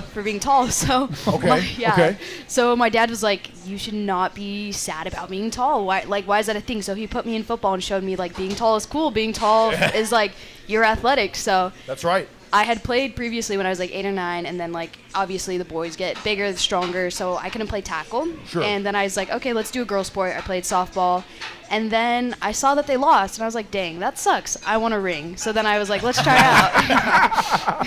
Where's Coach Beal? Where's he at? Yes. Yeah. So that's what kind of piqued my interest, and then I was like, I love the girls. I had friends on the team already because I had played basketball with Kate my freshman year of high school. Okay. So I had knew Kate through basketball already, and I was like, you know what? I'm friends with these people. If we don't win, I'm going to have fun playing with my friends either way. So. You know, Ed, there's certain people in the world, one name, Cher, Bono. At Canyon View, there's Kate. Kate. Yeah. Yes. Kate she has many Jewel. monikers. Kate, KJ. Surgeon. Caitlin's probably the least one that we call her. The surgeon, you said? Surgeon. Okay, I like that one. I like that. That gained a lot of popularity. I was on surgeon. I was on an interview before we played Campo on a Thursday night game for the Cardinals, and they had asked me, and I had been calling her that for a while. And they just took it and they probably dropped the surgeon on that broadcast probably 15 times. we rewatched it as a team. We were just like, man, can they use it anymore? Yeah, you got to just sprinkle it in but there the branding, a little bit, right? so she we had fun with it. Coach, how do you guys run it back? Let's get to it. You know, I get that question a lot. Like, how do you replace Macy Bassett? How do you replace Mackenzie Pope and Caitlin Jewell? And Kaylani and I were even talking about it, and the answer is you don't. Our motto going into the season is reload, not rebuild. Right. And so I think a lot of us have been scouring campus and just looking for those diamonds in the rough like she was last year, and trying to talk to athletes around campus. And luckily we have the success to back up our talk. And I think people want to be a part of that. And to Kaylani's point, I think we've built a good, strong culture. I think girls enjoy playing on our team. I think they have fun playing on our team, and then success comes with that. So that's attractive, and I think that's where we start, is just maintaining the culture that we built for 2 years. Well, we're excited to get back out there to Canyon View. Yes. I don't know if you were around in 2020. We actually had Thursday night football there in sure 2020, way back, even before Ed and I were doing it together. But so we're excited to be back over there. And I got to tell you, Miss Hudson and the hospitality at Canyon View is second to none. Second to none. Yep. It really is, Ed. Kaylani, last one for me. Coach talked about the leadership that you bring to the team. How important is that to you to be a leader, to be the person that the other girls look up to and want to emulate and be more like? For me, I think that's bigger than actually playing, because without leadership, you can't really have a successful season, because otherwise we're just individuals who are trying to play together. So having me being there, having to be that someone to like bring us together and like bring us back to earth, like when like our practices get crazy, like it's a bunch of girls, we're having fun, right? But being there to be like, hey guys, we got to get back on track, have that practice, like an actual productive practice, I think that's really big too. I have like previous leadership roles like on campus with clubs and stuff. I'm an FBLA state officer, so I think leadership kind of comes natural. Sure. So just translating it onto the field wasn't a question. It's just kind of what I do. It's not something I like think about. Sure. It just comes. I can't speak to the tackle realm, but what I will say is any good coach is going to recognize at some point their voice becomes white noise. And if you don't have student leaders that they will perk up and listen to, when Kaylani talks, everybody listens. Right. Everybody listens. I start talking, and it's like, Beal, you got 15 minutes. At most, you got 15 minutes. I'd say 15 seconds. People are just That's like, fair. they like That's fair. checked out. But already checked out, right? Yeah. But the players, if you pick the right players with the right voice, as much crap as she gives me, that's why she's on the team. is she gets things done. Well, it's all about leadership, as we Yes, know, it and you is. got a great one here, Coach, Yes, and sir. Kaylani Tucker. The Canyon View Jaguars will host the Hamilton Huskies on Thursday night, September 25th, over in Waldale at their place, and we're excited to be back there and to have them on Thursday Night Football officially for the first time. Coach Beal and Kaylani Tucker joining us here on the program. Thank you so much for your time. Thank Safe you, travels guys. Thank you, guys. back to the Appreciate west it. side, and we'll see you guys in late September. West side, best side. Stay Yes, with sir. us. When we come back, we'll preview the newest game on our schedule. It actually just got scheduled last night. It's going to be Betty Fairfax at Trevor G. Brown. More of the Kickoff Show coming up right after the break. Hey, get your head in the game, son. The scout from football college is up in the stands. Maybe you'd rather go to school for insurance. I didn't raise no insurance, man. But you did, Dad. Football's your passion, but mine's providing around-the-clock protection to progressive customers who bundle home and auto. Jamie, we need you out here for football. You're giving up on your dream, James. No, Dad. I'm giving up on yours. Oh, James, wait! Oh, that's not the exit. This kid has no future. Yes, he does. Not football. Blue 40, 2 videos sitting patiently right here for you to click. On my 3, 1, 2, go!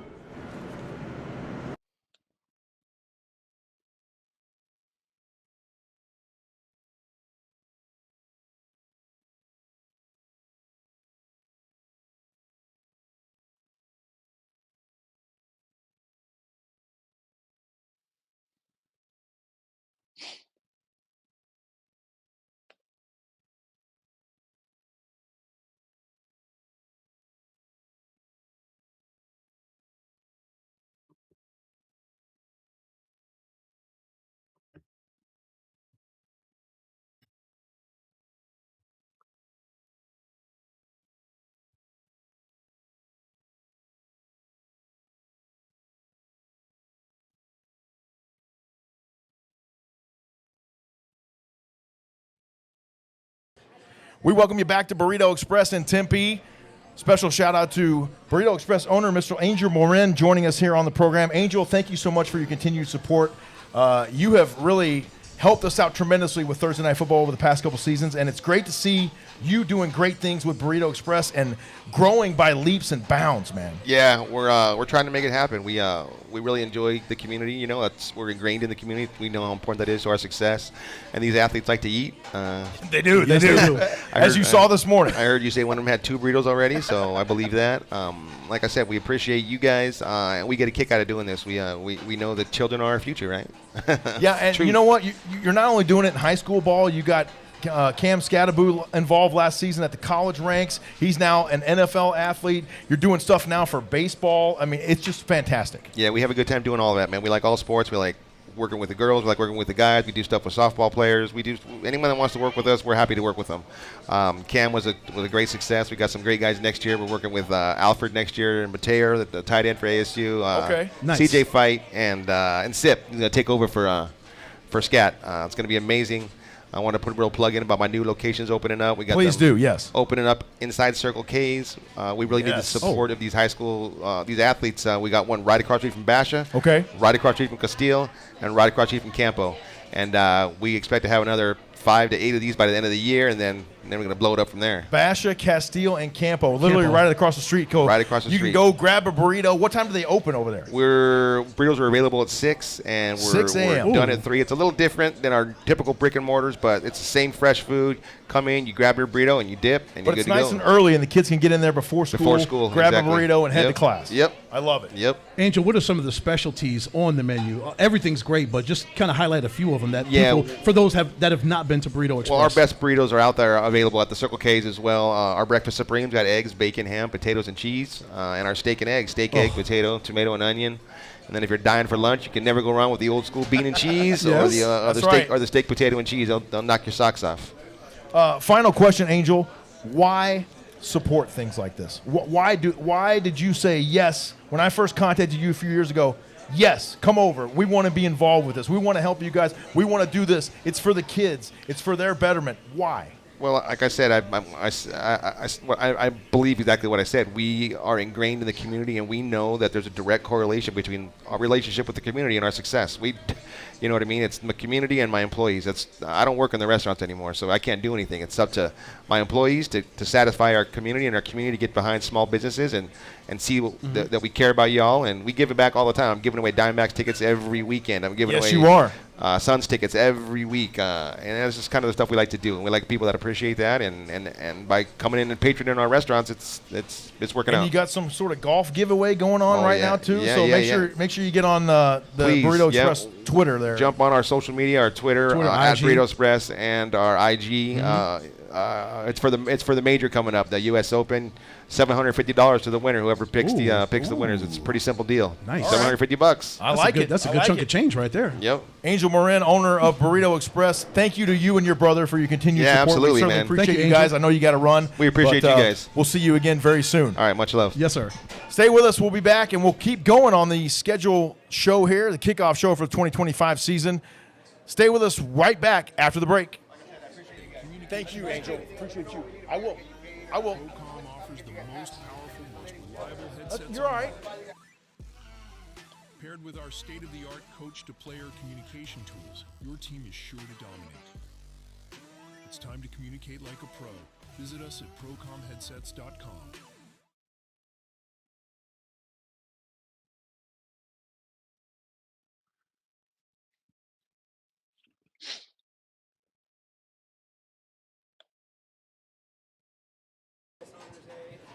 We welcome you back to Burrito Express in Tempe. Once again, thanks to Mr. Angel Marin and his continued support of Thursday Night Football here on the Epic Sports Network. Ed, we could not do it without their support. Oh, goodness, no. This is a great partnership that we've developed over the years. And, yeah, folks, if you've never been to Burrito Express, I don't know why you haven't. Angel already laid out all the new locations. Come to this one right by ASU and get some really good food. Not to mention 7 other locations around the valley as well. Oh. And he mentioned those few coupled in the far southeast valley there by Basha, Castile, and Campo Verde High School as well. So make sure you get out there and support local.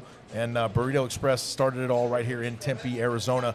Next up on the schedule, a game we just confirmed last night. We're going to quickly preview that. Unfortunately, too short of a notice to have any of those gentlemen jump on here with us. But it's going to be the Fairfax Stampede at the Trevor G. Brown Bruins. And I believe, Ed, this will be our third time back at Trevor G. Brown, home of the Bruins. Yeah, love going to that place. Two teams that have struggled mightily last year. Fairfax 0-10 last season. Yes. Brown was 2-8, so both of these teams are looking to rebound in a mighty way this season. So I know they've been working hard in spring ball, and I know they'll do it again over the summer as they get ready for fall football. But these are two programs that are really good programs that are looking to bounce back. Absolutely right. We'll have them on Thursday Night Football on Thursday night, October the 2nd. And again, that'll be Betty Fairfax at Trevor G. Brown. So make sure and stay with us. We're going to take another brief timeout and return with Coach Lamar Early from the Millennium Tigers when we return from the break. Stay with us. More of the 2025 Kickoff Show right after this.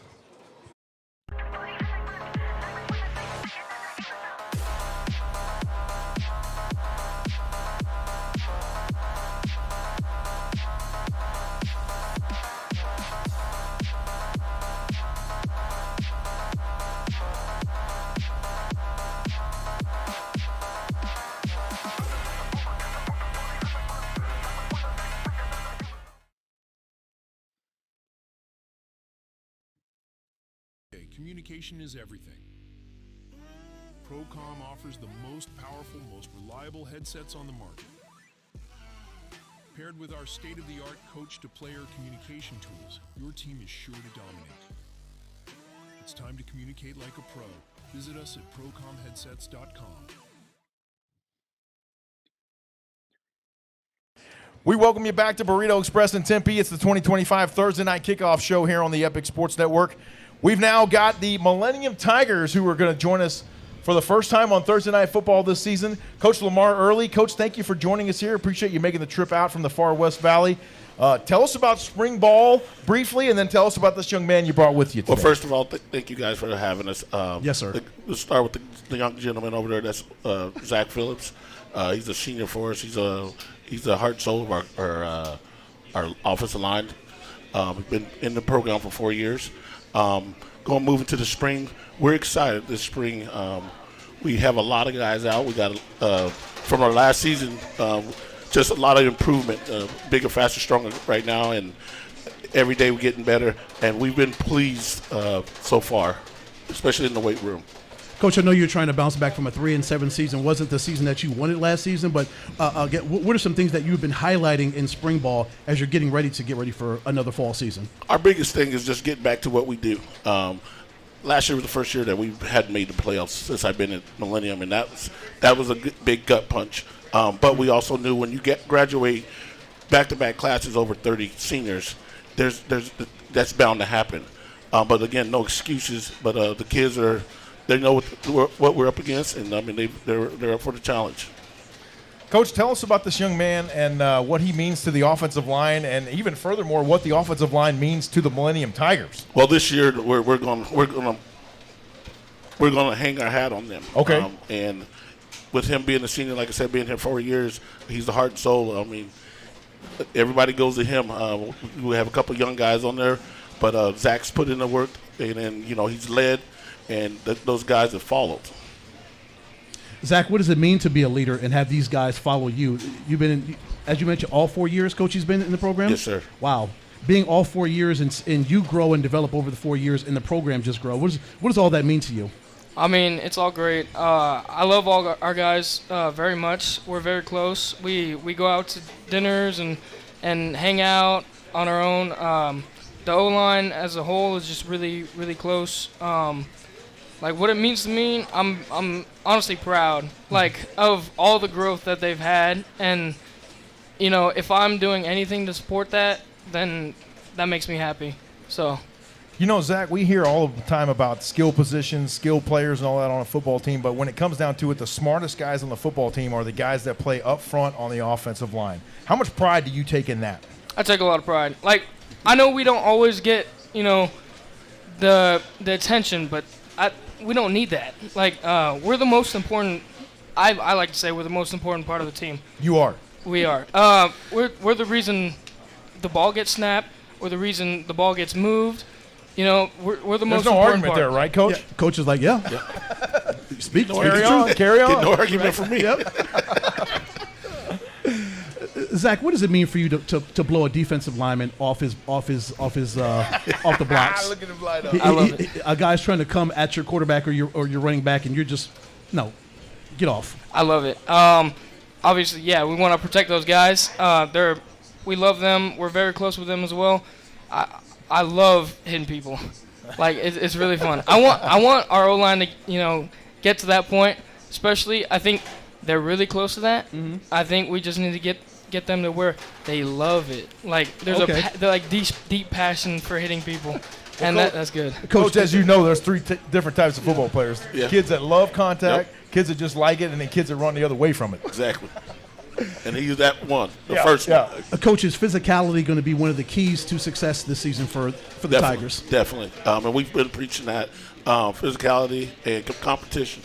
We're going to compete every night. We're going to compete every down, every second. So we've been talking about it, and that's why the things that we've been doing in the weight room, get back to the Millennium Tiger football, the brand that we've established.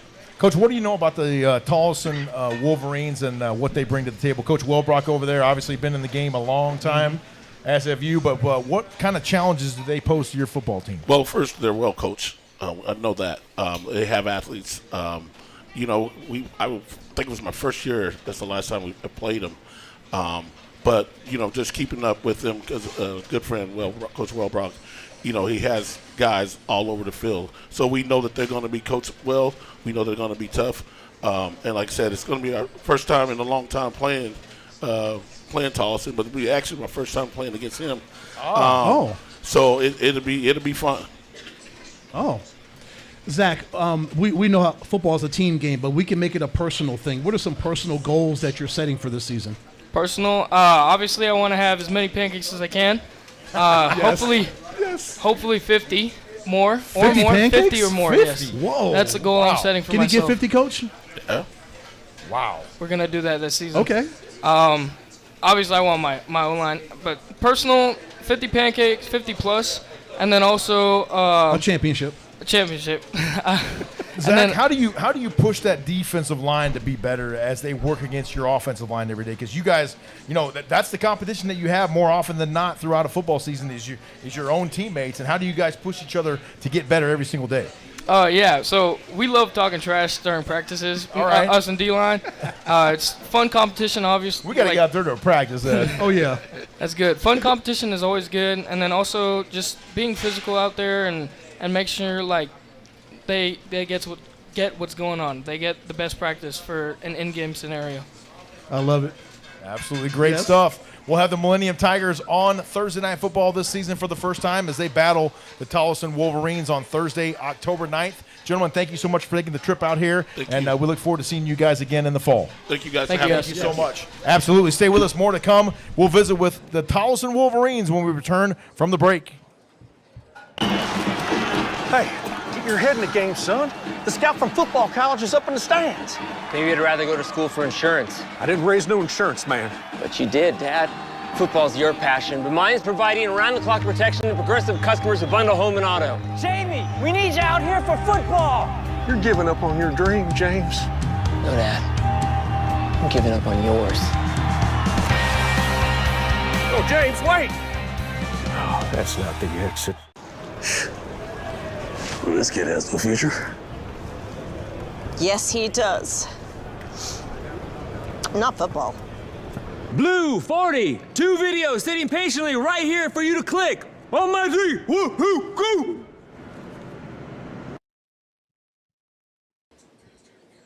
We welcome you back to the Thursday Night Kickoff Show here on Thursday Night Football for the Epic Sports Network 2025 season. We're now joined by the Tolleson Wolverines. Coach Welbrock joining us here on the program. Coach, thanks for taking the time out of the busy schedule. We know you guys have wrapped up spring football now. You're looking towards the fall. It's all about that weight room and conditioning right now. But just tell us a little bit about spring football and how that went. It was good. It was good. Our numbers were high, which was really good to see.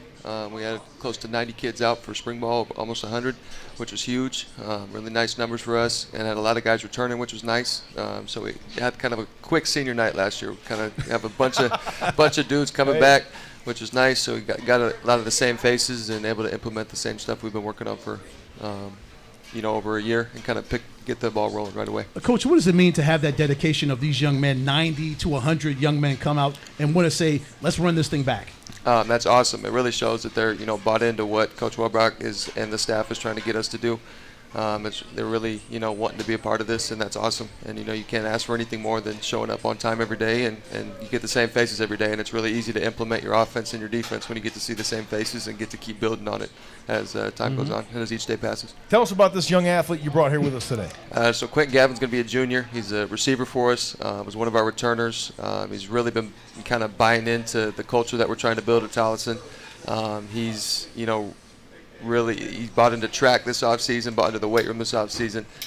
We're expecting him to have a kind of a big jump this upcoming year, and he's one of our guys, which is really fun. Quentin, for you, what has track done to help you with football? Is there anything that you can translate and move from track to football? Can it work between the two? Yeah, it definitely helped me with like my form and the way that I run. Definitely helped me run faster, and it's gonna help me on kick return and return. Because last year, a lot of the returns, I really could have took it back, but I just didn't have the speed. But I watched my times drop because Coach Griff, he taught me a lot. And, yeah, it just kind of got me faster. Yeah. What would you say to some football players who may be on the fence about running track? We always hear about really good football players are almost always in track in the spring to keep that speed up, keep that flexibility going. And as you mentioned, you always want to try to get faster every single year, right? Yeah. I think they should do it. Like, track can help you in a lot of ways that you wouldn't even know that you really needed. Like, even if it's like long jump, triple jump, it's a lot of stuff that could correlate to football. Like, it could help you if you translate. Yeah. Quentin, how good can this offense be this season?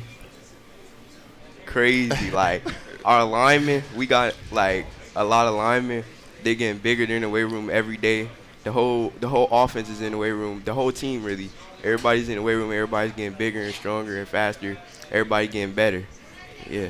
Coach Welbrock, I don't know if you're on campus every day. Maybe you are, but tell us about the mood for Tolleson football from the students' perspective, from the student body and the excitement on campus for the football program? I've seen a major change since, we went from 6A to 5A. Our kids really believe that, they can be in every game now. They believe that they can compete in every game. They're not necessarily walking around saying, we're going to go 10-0 or something like that, but they're expecting to be in every football game now, which is something that, if you look at the previous years, you couldn't always necessarily think when you get to play the Mountain Views and the Pinnacles of the world, and you get to play some of the top programs in the state with how our schedule used to be. Even though we're moving into the toughest region in 5A, playing a team like Millennium, even though we are moving into a tough 5A schedule, lineman-wise, I call them skinnies, but skills-wise, we're going to match up pretty well. And so that's kind of the most exciting thing for our campus, and that translates into why our numbers are so high for spring ball, why we have workouts at 6:30 in the morning, and all 90-something kids are showing up at 6:30 in the morning because they know that they have a chance week in, week out. And so that's kind of the biggest jump that you can see around campus from coaches, kids, teachers, administrators. Everybody's really excited about this upcoming football season. And the work queue that you put in, how do you think that's going to pay off for you once the season starts? I think track and everything is going to help me a lot. I've been in the weight room. I've been eating good, just taking care of my body so I could be ready for the season. And I think it's going to pay off, like, a lot. And for you, the mental aspect of football and track and field, talk about the importance of that. Yeah, you got to be calm. Coach Griff, he's kind of like a mentor to me. He keeps me in the right state of mind. He keeps my mind in the right places. Like, a lot of it goes into, like, the people that you hang around. And, like, your circle, you got to stay around the right people with the same good mindset as you. And, yeah.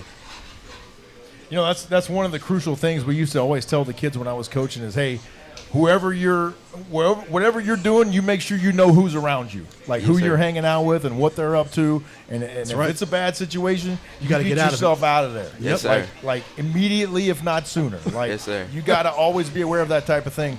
What is it like coaching underneath your dad? That's got to be pretty special. Yeah, it's something, I always tell everybody that I'm going to coach under, be his assistant coach as long as he wants to do this. His energy's still infectious from when, I played for him.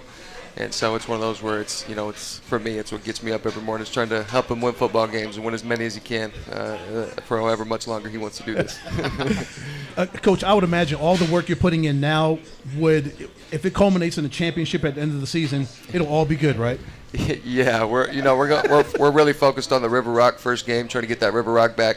Focused on Agua Fria game 1, trying to take it one game at a time. It's a big thing, And I like to look far ahead, though. Yeah, it's fun. It's a down the road type of guy. I'm way down the road, guys. That's okay. Hey, for us who have never been out to Tolleson, I've never seen a football game there, nor done a broadcast there. What can we expect from T-Town, as they say? The coolest part about coaching at Tolleson is win, loss, draw. You're going to have a crowd out there, which is really cool. They support, you have a lot of people that come that don't even have kids that are on the teams anymore. So it's a really cool place to coach at. You have lots of fans. People show up all the time, which is really exciting. Like I always say that homecoming at Tolleson, I know it's not Millennium isn't the homecoming game, but homecoming at Tolleson is one of the best homecomings in the state of Arizona because you've got people coming out that are ready to cheer on and get after it. So. Nice. How fun is this, what you do? Track and football and just being a young man in this day and age. I love it, man. It's everything to me. Football is life. I love it. I wouldn't want to do anything else in my life. I want to play football. And that's it. Great stuff here as the Tolleson Wolverines are going to host Thursday Night Football this season on Thursday, October the 9th. They'll host the Millennium Tigers. First time for us to have both those teams on. And, again, our first trip to Tolleson, so we're excited for that.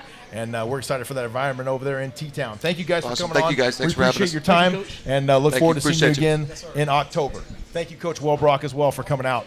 We'll take a short time out, and when we return, we'll visit with the Thunderbird Titans and our good friend, Coach Matt Nollette. Stay with us. We'll be right back after the break. Thank you, Coach.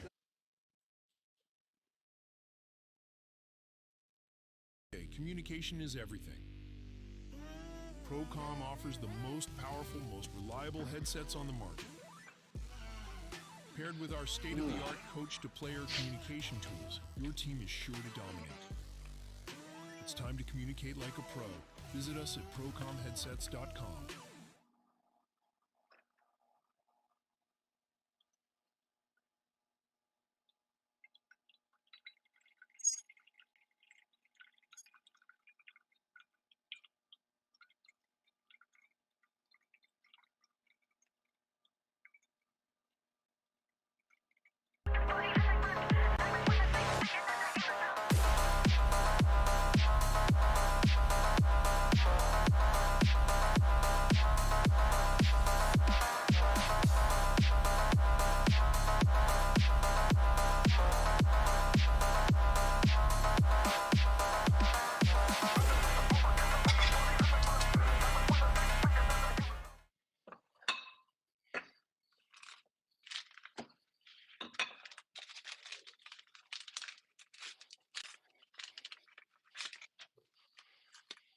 We welcome you back to the Thursday Night Kickoff Show here on the Epic Sports Network. We're about 3/4 of the way through our schedule. We appreciate you hanging in here with us.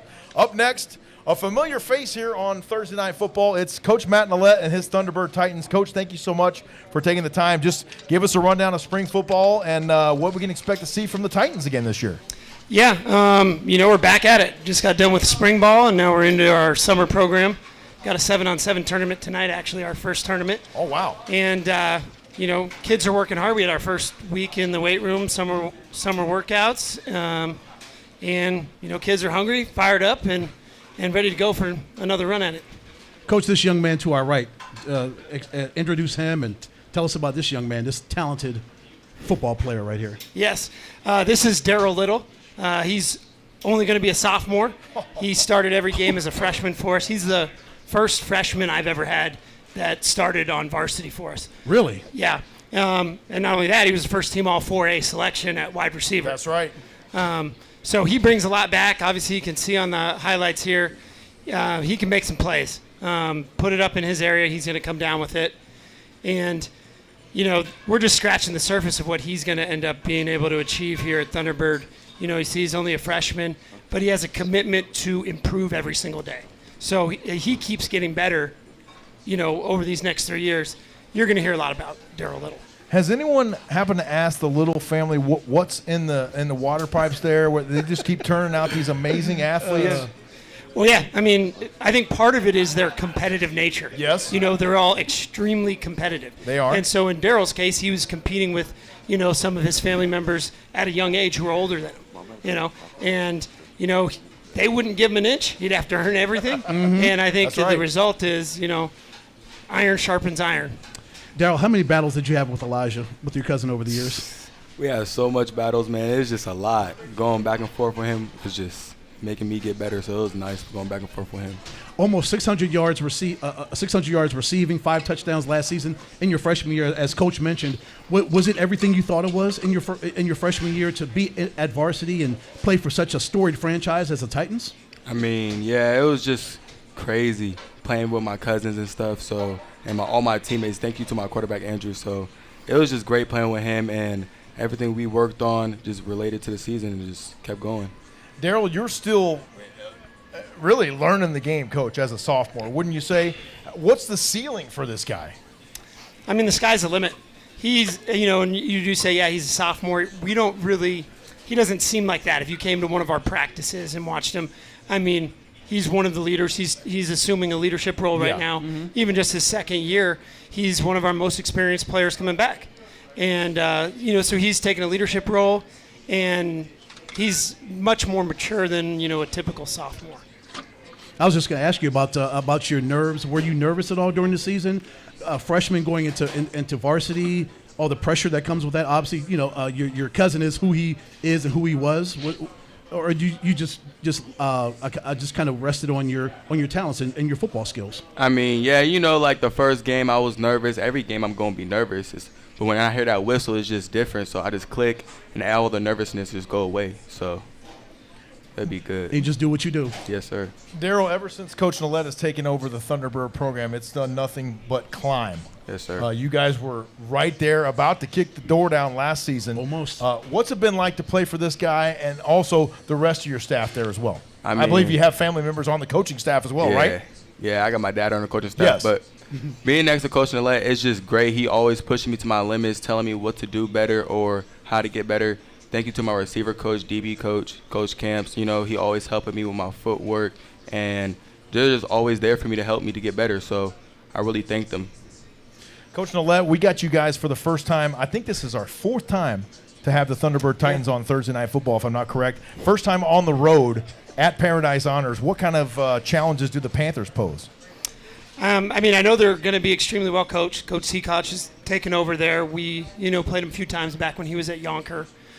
So I know he'll have his team prepared. We don't know a whole lot about him. I don't think Thunderbird's ever played Paradise Honors in football. The schools have some history competing against each other in other sports. They've been in the same region the past few years. But I've never even been to their campus. So when we go there for that game, we haven't either. It'll be my first time as well. I've heard it's really nice, though. I've heard it's beautiful. That's what I've heard as well. Yeah. What's it going to take this season? I mentioned it earlier. You guys were right there on the doorstep last year. What's it going to take to run on through that thing this year? We just got to keep taking it one day at a time and try to get better each day. And that's kind of what I preached this whole week. When we did our first 7-on-7 on Wednesday night, and then we had our first tournament Saturday. And we're just trying to show growth each day, each time out, whether it's a 7-on-7 or from, Tuesday workout to Wednesday's workout. Mm-hmm. Each day, just try to get a little bit better. And when you add up all those days of making those improvements, that's what's going to translate to success in the fall. Darryl, we mentioned all the numbers off the top that you got last season. What are some things that you're working on this season? Do you have any personal goals that you're trying to achieve this season? Yeah, I got one personal goal that I really want to meet this year. Me and Coach Millette talked about beating Thunderbird High School receiving yards. So I want to beat that this year. So that's one of the goals right now. And, of course, to win a championship, too, yes, right? Sir. Yes, sir. Lofty aspirations this season, as always, for the Thunderbird Titans. Coach Matt Millette and Darryl Little joining us here on the Thursday Night Football Kickoff Show. We'll have Thunderbird on the road this season for the first time as they battle the Paradise Honors Panthers on Thursday night, October the 16th. Thank you guys again. We always appreciate it, and we always love having Thunderbird football as a part of our Thursday Night Football family. Thank you guys so much for visiting with us. We appreciate it. We'll take a brief commercial timeout and try and catch up with Paradise Honors when we return. Stay with us. More of the Kickoff Show after the break. Hey, get your head in the game, son. The scout from football college is up in the stands. Maybe you'd rather go to school for insurance. I didn't raise no insurance man. But you did, Dad. Football's your passion, but mine is providing around-the-clock protection to progressive customers who bundle home and auto. Jamie, we need you out here for football. You're giving up on your dream, James. No, Dad. I'm giving up on yours. Oh, James, wait! Oh, that's not the exit. Well, this kid has no future. Yes, he does. Not football. Blue 40, 2 videos sitting patiently right here for you to click. On my 3, 1, 2, go! No, it just might be a little tougher than we want it to be, but if we marinate it right and get it thawed out, it'll be good.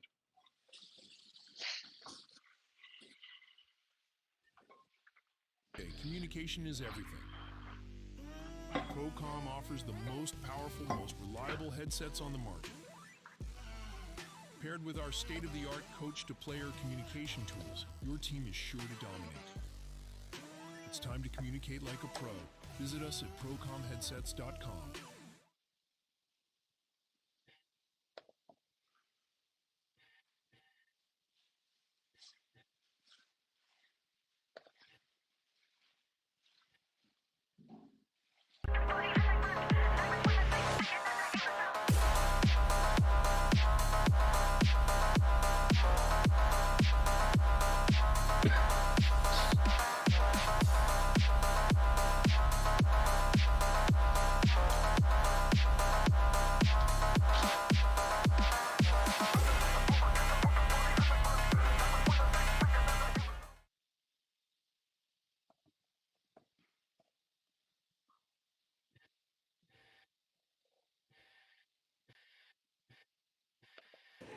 We welcome you back to Burrito Express in Tempe, the Thursday Night Kickoff Show on the air here.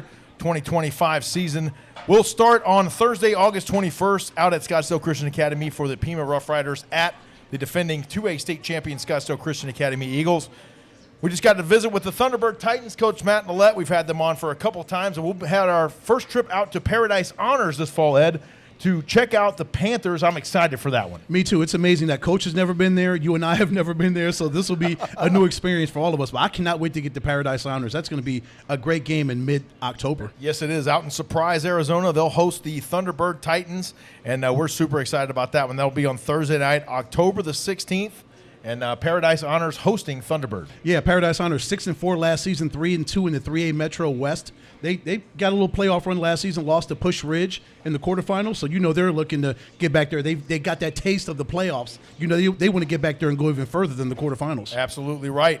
So we'll have that game for you on Thursday night, October the 16th. Once again, Thunderbird at Paradise Honors. We'll step aside here briefly, and when we return, we'll visit with our next matchup, the Carl Hayden Falcons at the Maryville Panthers when we come back from the break. Stay with us. More of the Kickoff Show from Burrito Express in Tempe.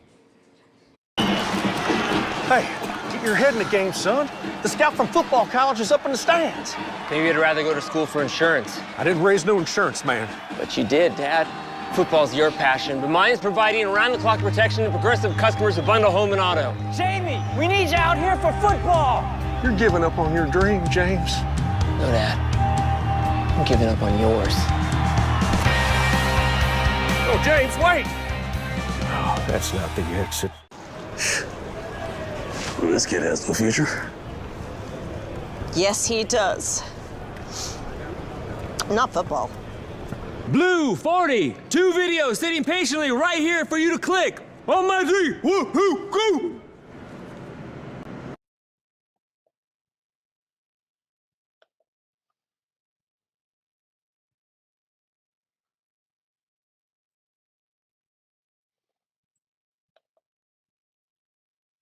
We welcome you back to Burrito Express in Tempe. It's the 2025 Thursday night kickoff show here. We're pleased to be joined now by another one of our new teams this season, the Carl Hayden Falcons. Coach Phillips joining us here on the program. Coach, thank you for your time. We appreciate you coming out here. Ed and I were joking a minute ago. I think you got here before we did this morning, so we finally got you on this morning. You're going to be ready for lunch here in a few minutes. But tell us about Carl Hayden so far this season, or in the offseason, I should say, spring football, and then going into the fall. Well, the spring was real nice. We out there. We got better on the offensive line, did some good things. We bring back a combination of backs that are really good. And they got to refine some talents over the spring ball, so that was real good. Coach, this talented young man to our right, tell us about him. Well, he's a leader on the field, off the field. He sets the tempo. He runs with power, speed, agility. He's a unique athlete. And his name is? Damani Mitchell. All right. Damani Mitchell. Tell us about playing for the Carl Hayden Falcons, Damani, and even more specifically, what you like about the running back position. I like running people over. Let's just call it what it is, right? Yeah. I like running people over. I like Carl Hayden because it's fun, get to experience new things, something out the ordinary. So this is my first time being on this show, so it's going to be a lot to take. So fantastic. Nice. So D, you mentioned you like to run people over. So physical, that's in your repertoire, right? Yeah. Okay. That's like my physical, like running people over. Like my speed is there, but like it's more about running people over, just making sure they feel my power coming to them. And they know you're coming, and so next time they meet you in the hole, they say, you know what, I might want to Olay this guy this time because he kind of put it in my chest last time, right, Coach? That happens quite a bit. He's definitely a finisher. He's a beginner. Okay, all right. And he totes the load. Okay. That's what you want. So, D, the relationship you have with your offensive line, how critical is that to your success, knowing your offensive line, those 5 guys up there, they're real great, and they're putting in work for you? They're the first person on the team. They're our trenches. They're our war boys. It has to build a good relationship with your quarterback, with your lineman. Always with the center. Make sure they always stay first. Make sure they always have practice first. Make sure you're always communicating with them. Making sure they know where to go, where I need to go, where we need to go to make a touchdown. It's just being vocal with them. When they be vocal with you and listening to them, let's follow this way. Stuff like that. Making sure we can win the right way. How does the defense make you better in practice every day? The defense makes me better because they bring me more skill in what I need to see against other people, where I need to be vertical with the defensive line. Sometimes my offensive line might slip up and they might get me. In the next play, I might have to show, okay, now I need to go this way. Now I need to go that way. So it's basically just they helping me, so I'm helping them too, and being ready for other running backs down the way. I know you like to contact, Damani. Tell us about a time in practice maybe where somebody on the defensive side of the ball gave it right back to you. When you said, I'm going to lower the boom, and they, okay. Ooh. They were ready for it. I really haven't got that yet. I mean, it's there, but I really haven't got to that point where I just let somebody just lay the boom on me. It probably went like 50-50. I like it a lot. He's a big, powerful boy. There's no doubt about that. Young man, big, powerful guy. Coach, it seems like these offenses are slowly kind of making their way back to power football a little bit these days. Am I right? A little bit. I'm starting Yeah, to a see little bit. this. A little Coach bit. Hathcock, you come in here now, tell us we're going to see some power football over there at Carl Hayden. We're definitely going to do that. We're going to run the rock, and we're looking for the big game and the big plays in the passing game. Okay. And but we want to put our elbow on some people. We wanna All put our right, elbow all on right. some people. Yeah, Coach, just looking at D's numbers from last year, almost 200 rushes, almost 1,000 yards rushing, 5 touchdowns, 24 catches, almost 150 yards. This, as you mentioned, this guy is the spark plug in the offense. Oh, yeah, no doubt about it. If we having a slow moment or we need to finish, he's definitely going to get that done for us. If we just need to get off to a good start, he lowers the boom and opens it up for other people. So, and when you can run the ball well, your receivers, they tend to see a better matchup. So that works out well for us. And, Coach, this is an old-school Phoenix Union battle here we're going to have on Thursday Night Football against Maryville. What do you know about the Panthers? Obviously, they got a new coaching staff over there with the Carter brothers, and they're going to try to, revitalize that thing over there in Maryville as well. It's going to be fun to get back out there and just kind of bring back some of these Yes. rivalries Yes. that you haven't seen in a long time. And man, I'm excited about it. I've worked with the Carter boys and Carter coaches. I've worked with them, and they're good guys. But it's going to be competitive out there. We're going to get after it a little bit, have some fun. D, how fun is it to strap it on, put the pads on, the uniform, and just get out there and play football? It's got to be a thrill for you, right? Yeah, I mean, I haven't played Maryville since my freshman year, so playing against them again, being about Phoenix Union, I haven't played against the Phoenix Union team in a minute. So just going back to the rivalry and having fun and putting some work to it. So, Damani, final question for you. Is there a player, maybe even at the collegiate level or at the pro level, that you kind of model your game after? You like the way he runs the rock and with power? I'm sure it's probably going to be one of those, Derrick Henry type of guys. Yeah, Derrick. Yeah. Good choice. I can definitely look at Derrick and be like, oh, pick up from him a lot. Like, it's Saquon too, so. Used to be guys like Natron Means and those type of guys back in the day, Coach. That's old school. Just run with that power. You know those guys. Eddie George, yeah. Ooh, yes, absolutely right. We are excited to have Carl Hayden on Thursday Night Football this season. They will face off against the Maryville Panthers at Maryville, and that will be on Thursday, October the 23rd, right here on the Epic Sports Network. Coach Darrell Phillips and Damani Mitchell joining us here on the program. Thank you guys so much for coming out. We certainly appreciate your time, and we will see you guys again in the fall when you battle Maryville over there at the home of the Panthers. All right. Stay with us. We'll visit with the Carter brothers and the Maryville Panthers when we return here on the Thursday Night Football Kickoff Show. Stay with us. Hey, get your head in the game, son. The scout from football college is up in the stands. Maybe you'd rather go to school for insurance. I didn't raise no insurance, man. But you did, Dad. Football's your passion, but mine's providing around-the-clock protection to progressive customers who bundle home and auto. Jamie, we need you out here for football. You're giving up on your dream, James. No, Dad. I'm giving up on yours. Oh, James, wait! Oh, that's not the exit. Well, this kid has no future. Yes, he does. Not football. Blue 40, 2 videos sitting patiently right here for you to click. On my 3, 1, 2, go! We welcome you back to Burrito Express here in Tempe. It's the 2025 Thursday Night Kickoff Show live here on the Epic Sports Network. The game we're talking about right now features the Carl Hayden Falcons at the Maryville Panthers. The brothers Carter have returned here to the Grand Canyon State to lead the Maryville Panthers back to prominence, I would like to say. Absolutely. Mark and Marcus Carter joining us on the program. Gentlemen, thank you for coming over. We certainly appreciate it. We got a chance to catch up with you out there at spring football. Things looked really good. Your guys were flying around. Just tell us how you guys closed out that spring episode there. It was great, man. Obviously, we had to get the boys used to being there every day, and we had to get the boys used to the processes of being a good program. And so just getting them in that mode to lead into the summer workouts was great. The numbers kept growing. Obviously the kids were going back to class, talking about how much fun they were having and how things were different. So just kids showing up, and we probably ended up with probably about 55, 60 kids. And so, for us at Maryville, that's a huge number because we all know football is a numbers game. And, Coach, what does it mean to have 55 or 60 young men buy in this early, like way well ahead of the season? It's good, man. Just laying the foundation. You know, when you're trying to revitalize a program in a community, that foundation is very, very important. And the great thing about us at Maryvale is our foundation is very young.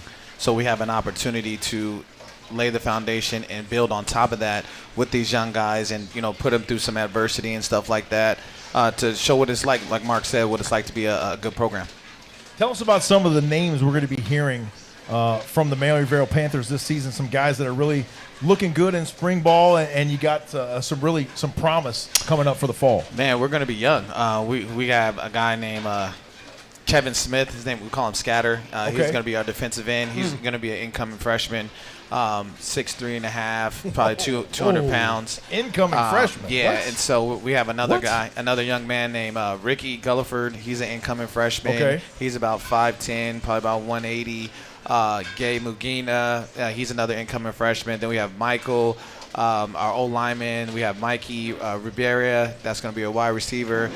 We have a young stud, two young quarterbacks that are battling out, Jaden French and RG3, and so we're trying to bring back the competitive side of stuff, because iron sharpens iron, of course, and so when you have a lot of good players that's pushing each other, that's how you build. Yeah, there was we just got a receiver, Miles Woods, supreme athlete. He was playing running back last year, actually, for Carl Hayden last year. So he'll be, he came over to us, and so he'll be flying around. He's going to have him at receiver. He's a really good young man. About 6'1", 6'2", 170, catches everything. And then we just got we have Elijah Cross. He's another safety. He's another incoming freshman safety that's going to be out there making plays for us. So we're going to, like Coach Marcus said, we're going to be really, really young, but these boys they're ready to go. Coach, is there an advantage to having such a young roster? Yeah, I mean, because we get to mold them, you know what I'm saying? And so, it's not like my old coach used to do this or we used to do this a certain way. So everything that they're essentially getting from us. And so to be able to do that for 4 years is not normal, but we're going to build on it. And so the foundation that we're setting right now, especially with these young boys, they're going to able to, so when they're juniors and seniors, they're able to teach the guys that are coming in, what it's been like, what they've been through. And so now we get to build that community, so to speak.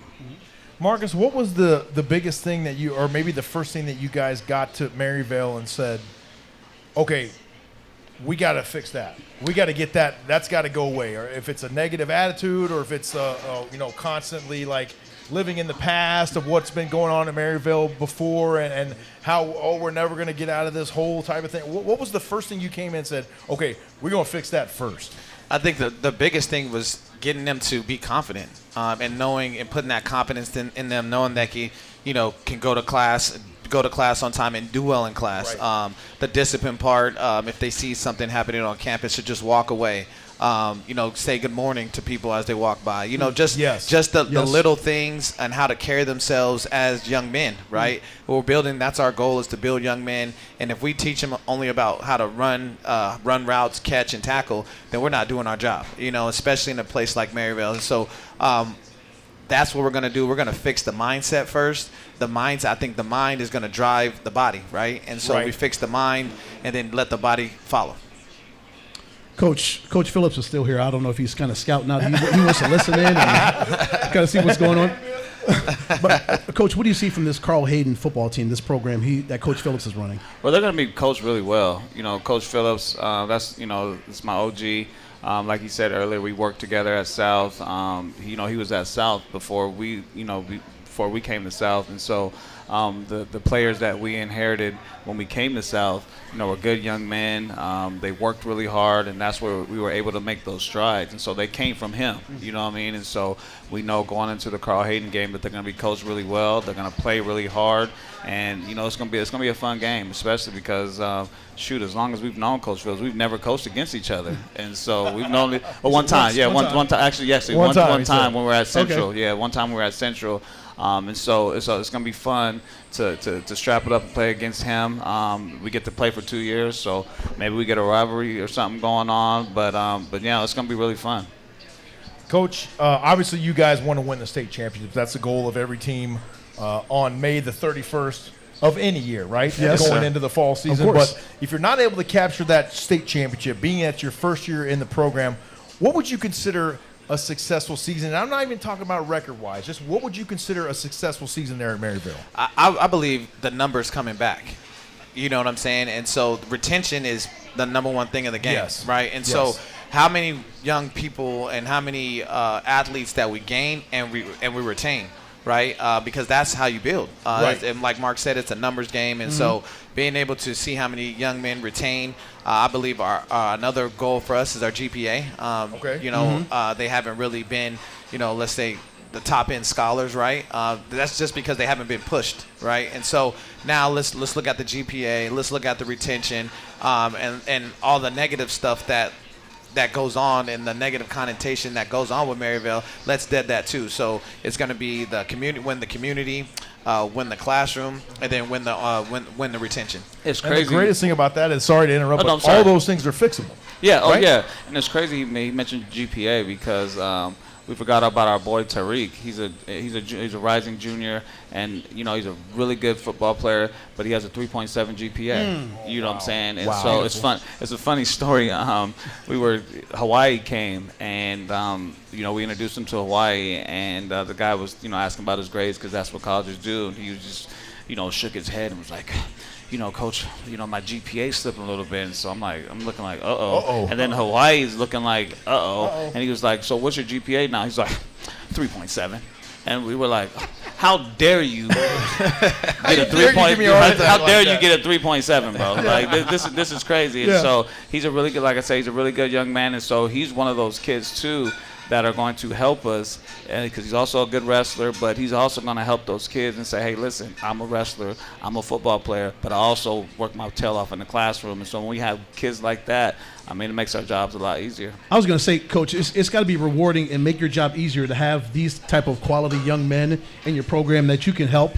And basically, if they're like that, they can run the program themselves, of course, with your supervision, of course. Absolutely. But these guys have these leadership qualities, right? Yeah, so we have 17 coaches on staff, but the best teams that win are player-led teams. You know what I'm saying? And so we're just there to monitor and adjust them when needed to. But, the player-led teams is what we're striving for. That's how it was at South. That's how it was at Desert Edge, is those player-led teams where we didn't have to do too much. People were correcting themselves and policing themselves.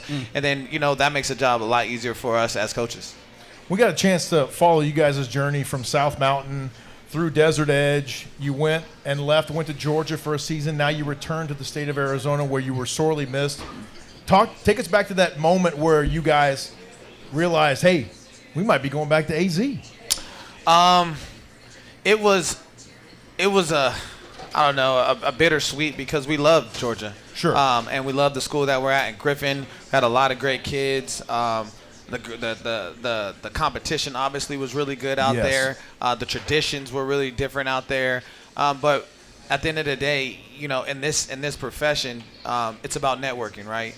And it's not about what you know, it's who you know. And so our network is here. Right. And our families are here. And I'm not just talking about like our biological family. I'm talking about our football families are here. And so it just makes your job a lot easier when you have that support from your peers and true. Yeah, your peers and guys like you and guys in the media that can really push coaches and push players. You know what I'm saying? It's like nothing. I'm gonna be honest, like completely honest.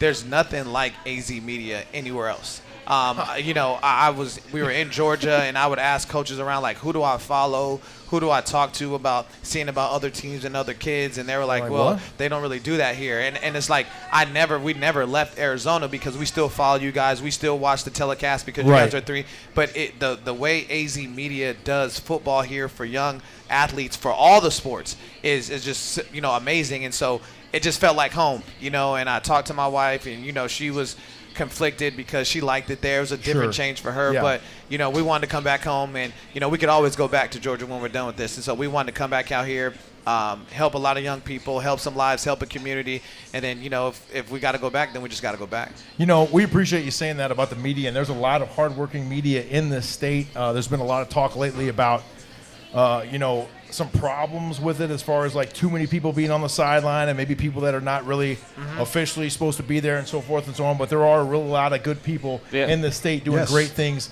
to give exposure to these athletes. And really for Ed and I, when I played football back in the early 90s, we just hope that somebody maybe recorded the game on the paper. and maybe, the paper. maybe they didn't lose the videotape, and maybe the VCR would actually play it when we got in the locker room to try to roll that TV on the cart in there and try to look at it. And even then, but now I'm like, why not? I mean, these kids have golden opportunities. Why shouldn't we just showcase them? And it's so easy to do now with the technology that we luckily have been blessed with. I think it's crazy, and you really touched on that about how a few bad apples could ruin the bunch. You know what I'm saying? And so like that's the thing that we're battling in Maryville is that, like, you know, the area of Maryville is pretty big, right? So something can happen way over on 75th Avenue, and they just say Maryville, and they think Maryville High School. You know what I mean? And so we get lumped in to the issues, to the stigma around it. You know what I mean? And so all the people and all the parents that have done tours at Maryville, they're like, wow, this is nothing like what I expected. Like we hear, and what we hear. And so, you know, it's very unfortunate that a few bad apples have to ruin, you know, what you guys have bouldered into far as the AZ media. But I think you guys are going to still be strong, and I think the AIA is going to do a good job of trying to mitigating all the extra stuff like that, because if they do something to harm the AZ media, it's going to harm, you know, the kids. Right. And they know that. Yeah, it's going to harm the kids. And the thing about it is these kids work hard, man, and they're out there, you know, in these 7-on-7s in 100-degree weather. They're working from dang near, you know, December, you know, a couple of weeks after the season ends until, you know, we start playing, and even after that. And so why not highlight that? You know, why not highlight those kids that are working really hard, because they're not getting paid, right? So how can we help them get paid, meaning scholarships and opportunities and things like that? So when you guys are highlighting those things, maybe the coaches and the NCAA aren't like commenting, but they're definitely seeing it. 100%. And so whether it's a kid on a 2A school that doesn't get a lot of pub, or a kid in a 3A school, maybe even a 1A school, what you guys do in the AZ media gets the people to let them know who they are. Because how many TV crews go up to Snowflake? You know what I'm saying? How many TV crews goes up to Blue Ridge? And so not many. They would never be seen. You know what I'm saying? So without you guys and whatever the great stuff that you do, you know, you guys are helping kids and changing lives. And I don't know if you guys really understand that, but from a coach's perspective, you know, that helps us out, you know, tremendously.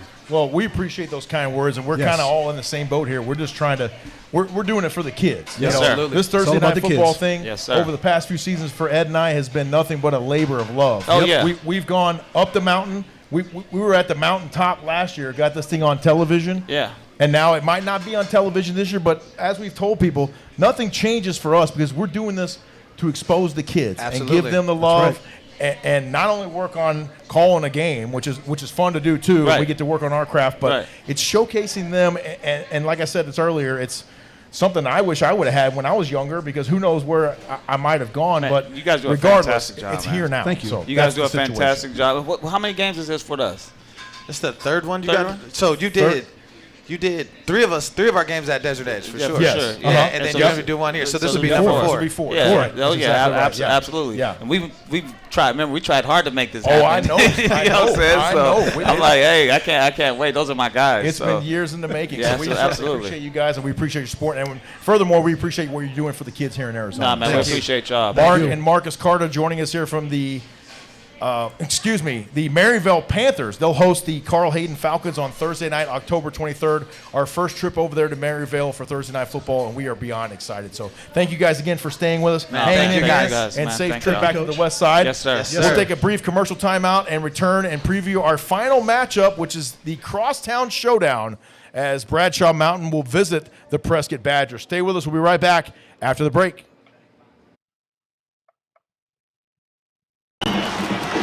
Hey, get your head in the game, son. The scout from football college is up in the stands. Maybe you'd rather go to school for insurance. I didn't raise no insurance, man. But you did, Dad. Football's your passion, but mine is providing around-the-clock protection to progressive customers of Bundle Home and Auto. Jamie, we need you out here for football. You're giving up on your dream, James. No, Dad. I'm giving up on yours. Oh, James, wait! Oh, that's not the exit. Well, this kid has no future. Yes, he does. Not football. Blue 40, 2 videos sitting patiently right here for you to click. On my 3, 1, 2, go!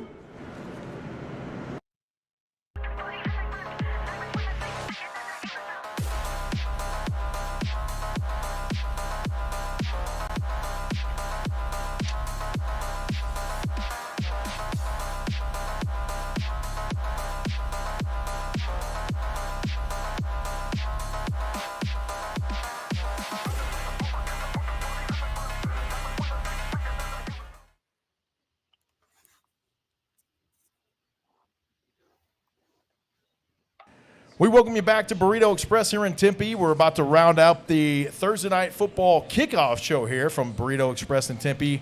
Our final game on the slate features, once again this season, Ed, the Crosstown Showdown. We're excited to get ourselves back up to a very familiar place for us, especially this time of year, Prescott Valley, Arizona. And this game will actually happen in Prescott as the Bradshaw Mountain Bears will battle the Prescott Badgers. Joining us now, head coach Bob Young of the Bradshaw Mountain Bears. Coach Young, thank you so much for taking the time. We certainly appreciate you coming on here with us. Why don't you just tell us a little bit about spring football up there for the Bears and how things have been going so far?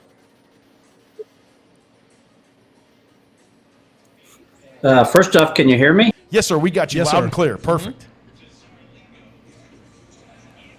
Okay. I just wanted to make sure. Had a great spring. Had a lot of kids out. We're in the process of putting in some new concepts on offense, so we spent a lot of time learning that. Defensively, just trying to get a little bit better every day. And overall, you know, we had a great spring, and now we're already into summer stuff. That is so cool, Coach, that you can see these young men and the program continue to grow even early on in spring ball, and you're getting ready to get those workouts in, get all that work, that weight room work in. Is that gratifying to see that the progress is coming at this point, well before the season? Oh, absolutely. You know, we started lifting, you know, last December after we lost to Thunderbird, and you know, these guys in 6 months, they made quite a transformation in a lot of their bodies, and it's neat to see it translate out on the field. Coach, tell us about the young man. We're going to look at his film here in just a minute. Michael Sanford, I believe he's on here on the call with us as well. We'll see if we can get him in here in just a second. But tell us about this young man as we look at his film right here. Well, you know, Michael, you know, he started for us last year as a junior, started all 10 games, and you know, he's one of those kids, he's worked extremely hard. He's gone down and worked with Mike Giovando for the last 2 seasons. And so he's, you know, he's one of those kids that, you know, is constantly going to work on getting better as a quarterback. He's going to be our student body president this year. So, you know, excellent leader, a lot of qualities. And we're going to throw the ball more this year because we do have him and we have some receivers. So, you know, we're just looking forward to a great senior year out of Mike. Hey, Michael, if you're on the call with us, can you pop in your video right there real quick? We'd like to have you come on here for just a moment as we talk with you and Coach Young. We're excited for the matchup this coming Thursday night, October the 30th. We had the pleasure of being up there at your guys' house last season for the Crosstown Showdown. Coach Young, since I don't see Michael popping in there, tell us how special this rivalry is between you guys and Prescott.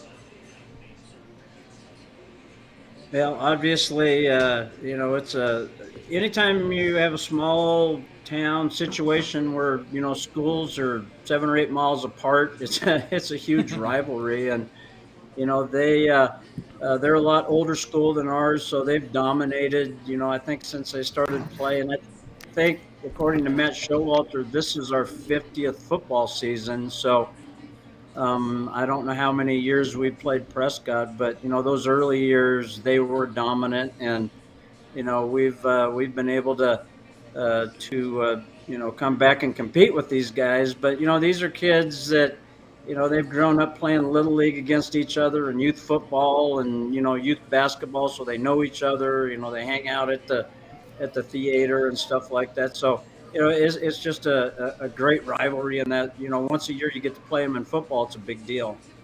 Coach, for Bradshaw Mountain, who are some young men outside of Michael Sanford that we're going to be looking to this year? Some guys that you're really excited to get on the football field and let them produce?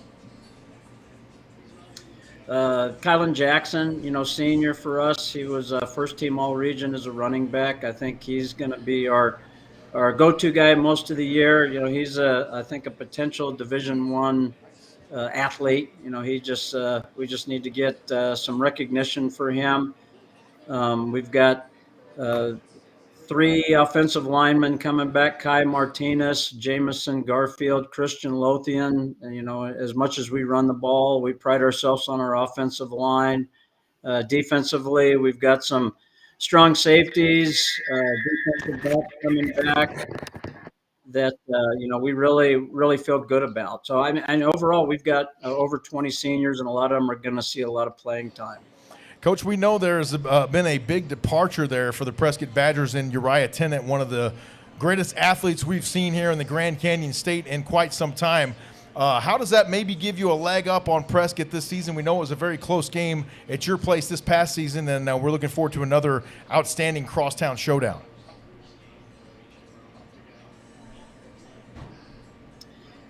Well, they're always, no matter what the records are, it's always going to be a good game. I think a couple of years ago, we had a lot of seniors and they were young and they jumped on us and we were lucky to pull it out at the end. And I know Coach Colette's, they're going to be well coached. They're going to be ready to play. They're going to play their best game of the year against us. So, regardless of what it looks like on paper, it's going to be a heck of a game. And plus going over there, they fill those concrete bleachers and they make a big deal of it, as they should. And so, it's gonna be a battle as always. Coach, looks like we've got Michael Sanford joining us here on the program. Michael, thank you so much for taking the time.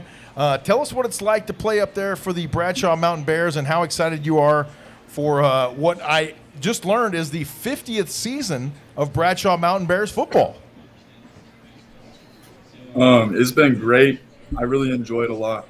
And I just love the culture and how much people come out to the games, because it's a smaller town and a lot of people just come out and show love. Michael, what do you like so far about your offense? You just got through spring ball. You're getting the workouts in, getting in the weight room, trying to get stronger, faster, and build up that endurance for the length of a season. What do you like about your offense with your receivers, offensive line, running backs, tight ends, all of that? What do you like about it so far? So most of us are coming back, and it's I already have a lot of bond with all of them because I went to school with them since grade school. It's just been, I've just been having clicks with all of them for a long time, so I know what they're going to do. They know where I want to put it. They know what I want to do. It just works. Michael, how is it to play for Coach Young up there at Bradshaw Mountain? He's a legend in Arizona high school football coaching, and that program is legendary in itself there in Prescott Valley. How is it to represent that bear that's on your jersey every Friday night, or Thursday night in this case? It's been great playing for Coach Young, and we both have the same goal, and he's tired of going 7-3. I'm tired of going 7-3, and we just want to make it to state. What do you have to do to get to state? What do you have to do to go 10-0, Michael, and get to state? We need to execute and stay healthy and be disciplined. Great stuff here from Michael Sanford from the Bradshaw Mountain Bears. Coach Young, final thoughts here on this year's edition of the Crosstown Showdown as we let you go. We're so excited to be up there once again for a great Arizona high school football rivalry. And we're excited to be able to play on Thursday again. I think, last year, all the things that went into it, all the stuff with the rivalry and just, being able to play on TV on a Thursday night, when everybody else was watching, I think that added a little more zing to the, already great rivalry. And, we're looking forward to going over to Prescott, and, it's going to be a heck of a game. And it'll be a great, because that's our last game. So I'm sure there's going to be a lot riding on it, possible, region championships and playoff seedings and things like that. So, if we take care of business and get there, it's going to be one heck of a game. Well, Coach, the atmosphere last season when we were up there was second to none, and we're excited to be back up there in that same area this year, although it's at Prescott High School this time, but excited for another edition of the Crosstown Showdown. Thank you for your time this morning. We appreciate it very much, and thank you, Michael Sanford, as well, for joining us here from the Bradshaw Mountain Bears. We will see you guys on Thursday night, October 30th, over at Prescott High School. Stay with us. When we return, we'll visit with those Prescott Badgers right after the break. You're watching the tail end of the Thursday Night Football Kickoff Show 2025. We'll be right back. Hey, get your head in the game, son. The scout from football college is up in the stands. Maybe you'd rather go to school for insurance. I didn't raise no insurance, man. But you did, Dad. Football's your passion, but mine is providing around-the-clock protection to progressive customers who bundle home and auto. Jamie, we need you out here for football. You're giving up on your dream, James. No, Dad. I'm giving up on yours. Oh, James, wait! Oh, that's not the exit. Well, this kid has no future. Yes, he does. Not football. Blue 40, 2 videos sitting patiently right here for you to click. On my 3, 1, 2, go!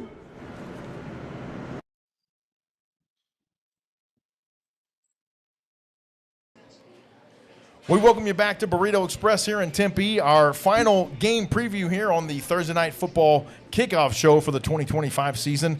We'll be back up in Prescott once again this year for another edition of the Crosstown Showdown, and we're pleased to be joined now by the offensive coordinator for the Prescott Badgers, Mr. Brandon Johnson. Coach, thank you so much for joining us. We appreciate you taking the time.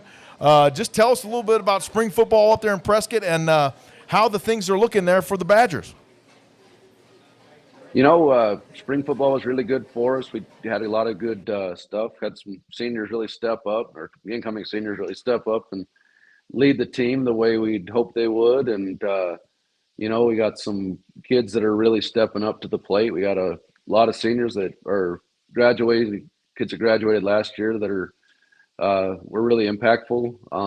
And we got some kids that are really up to the challenge of replacing them. Coach, talk about the importance of having a senior-led team and just the experience that they have in the program and what they're going to bring to the football team. The seniors have been in the program for 4 years, so they kind of know what we're expecting and what they need to bring to the table. They've been in the big games. At Prescott, you get the chance to play in front of a packed house all the time, so it's a little different than playing in the Valley where you get 50 to 75 people at a game. There's usually 500 at our games or so. It's pretty exciting. It's a pretty neat place, and some of the younger guys are able to step up and do some things. Coach, we're definitely excited for our first trip to Prescott to call the football game this season. Talk to us about your new quarterback, Gio Puglisi. I believe I'm saying that correctly. I believe he's on here with us as well. Gio, if you are, go ahead and pop in there video-wise, and we're going to take a look at some of your highlights here as Coach tells us a little bit about your play for the Badgers. We're pretty excited to have Gio show up and play for us. He's going to add a little elements to that we are missing, and we're going to be able to use him in some ways that are going to be exciting and interesting, and some different wrinkles that we'll be able to put into the playbook to use him a little differently and his talents. And we got some other boys that are going to be able to play real well with him and help him grow as a football player as well. Are you looking to have more of a balanced offense, Coach, or are you going to lean more toward passing, more toward a running attack? What are you looking for in your offense? We're probably going to be not probably. We're going to be more of a run first offense. We're going to make sure we can bloody you up pretty good, and then we're going to come in there and try to stick a dagger in you a little bit, hopefully, with the pass game. Absolutely love it. Coach Brandon Johnson, the offensive coordinator here for the Prescott Badgers. Gio Puglisi, are you available there? If you could pop in video-wise, we'd like to talk to you for just a minute or so. The Prescott Badgers will host another edition of the Crosstown Showdown on Thursday night, October 30th. They will host the Bradshaw Mountain Bears. We are very excited for that game. We had a first chance to get that one in last season, and the atmosphere last year, Ed, up at Prescott Valley at Bradshaw Mountain was something that you look for from a rivalry game. Oh, yeah, and you expect that from Bradshaw Mountain and Prescott. It's going to be one of those knockdown, drag-out fights, those slobber knockers, as you like to refer to. It's going to be all that and then some in late October. Coach Johnson, last minute here with you. Tell us about Coach Collette and his importance to the football program there at Prescott High School. Coach Collette's done a great job. I've been lucky enough to be in the program with Coach Benetone before him and Coach Collette as well. And they both were great men and great leaders. And, their number one goals has always been to, create better young men,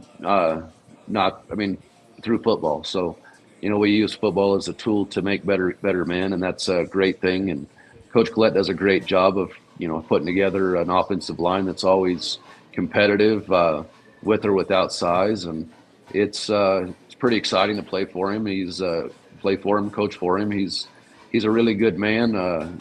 Does his moral code is as high as anybody I've ever seen, and he's just a great guy. Coach Brendan Johnson joining us here. It looks like we got Giovanni Puglisi joining us here on the program. Giovanni, thank you for your time. We got a few more minutes here remaining on the show, but we want to check in with you really quick. We all understand that you came up from North Canyon, transferred up to Prescott. Just tell us about how things have gone there in your first little bit of time with the Badgers. It's going great. They took me in really well. It's a family. I'm very happy to be part of a program like that with a coaching staff like we have, and I'm excited to play in a rivalry game like this before. And then being in the Valley, we don't have much games like that, so very excited, and we'll see where it goes. Gio, was there much of a, adjustment to the way that the way that they like to do it up in Prescott compared to where you were at North Canyon? Was it a different system for you? Yeah, it's a different system. I think it's more. We're more of a ground and pound, and it's great. They also have a big winning culture, which is obviously a lot different. But it's a lot of fun, and I'm just excited to be a part of it now. Giovanni, how have you been able to establish a relationship with your wide receivers and your offensive line in a very short time there? It's a smaller town, so being with them every day, every weekend, throwing and taking the big boys out. Sometimes it's definitely a fun, different type of culture. So. And going up against that defense in spring ball and just getting to know those guys, how have they made you better, knowing you're gonna face that defense more often than not than any other team, any other kind of defense this season? Yeah, they make me work. They definitely don't make it easy, that's for sure. But we got a lot of talent on all sides of the ball, and it's gonna be a pretty nice season. So. And Giovanni Puglisi joining us here, the quarterback for the Prescott Badgers. Now, we know, Giovanni, you have big shoes to fill there for Prescott with Uriah Tennant graduating, one of those special two-way athletes there for the Badgers. How do you fill those shoes? I've talked to him, and he's helped me on and off the field, just really taking me in under his wing, and I've learned a lot. And he's a great guy, so I'm just excited to do the best I can for the team and fill those shoes as much as I can. I think I'm going to do a great job this year. Gio, what should we expect to see from you in the back and back in the backfield as QB1 for Prescott? What are the skill sets that you bring to this game of football? I make plays. I'm a playmaker. Whether it's requiring me to run the football, whether it's requiring me to throw the football, I'm gonna do what I'm told, do my job, and win games. Giovanni Puglisi joining us here on the program. Thank you so much for your time, Giovanni. We look forward to catching up with you in the fall. We'll have your game right here on the Epic Sports Network, Thursday Night Football on Thursday night, October 30th, as Bradshaw Mountain travels over to battle the Prescott Badgers in the another edition of the Crosstown Showdown. Coach Johnson, thank you as well so much for joining us this morning, stepping in for Coach Collette. We certainly appreciate your time, and we'll see you guys again in the fall. Thanks for having us. Thank you, gentlemen. Thank you, gentlemen. Coach, you guys there was a question on Coach Young had about the rivalry started in 93. Oh, yes, 1993. Okay. That's right. The rivalry started in 1993. Yeah, I played in that. That was my senior season when I got to play in that game. Oh, no kidding. That was the first year we got to play in that, so yeah. And we actually learned last season when we covered this game for the first time that the first touchdown scored in this rivalry in 1993 was none other than by Coach David Moran. Yes.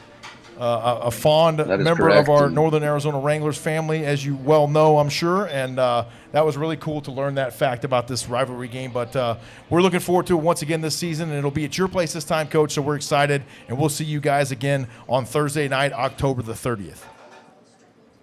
Perfect. Thank you, guys. Stay with us. We'll return Thank to you. Burrito Express in just a moment to wrap up the Thursday night kickoff show right here on the Epic Sports Network.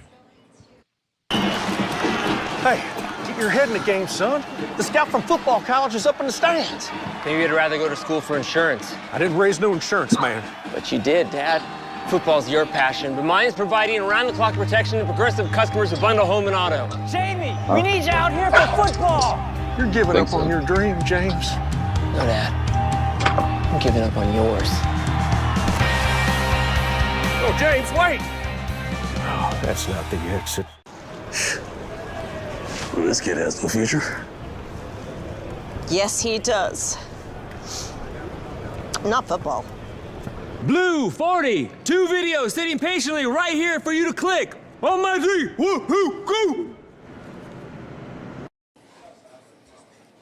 We welcome you back inside Burrito Express here in Tempe, the Thursday night kickoff show on the air here for the Epic Sports Network. Ed, we've gone just about 3 hours, my friend.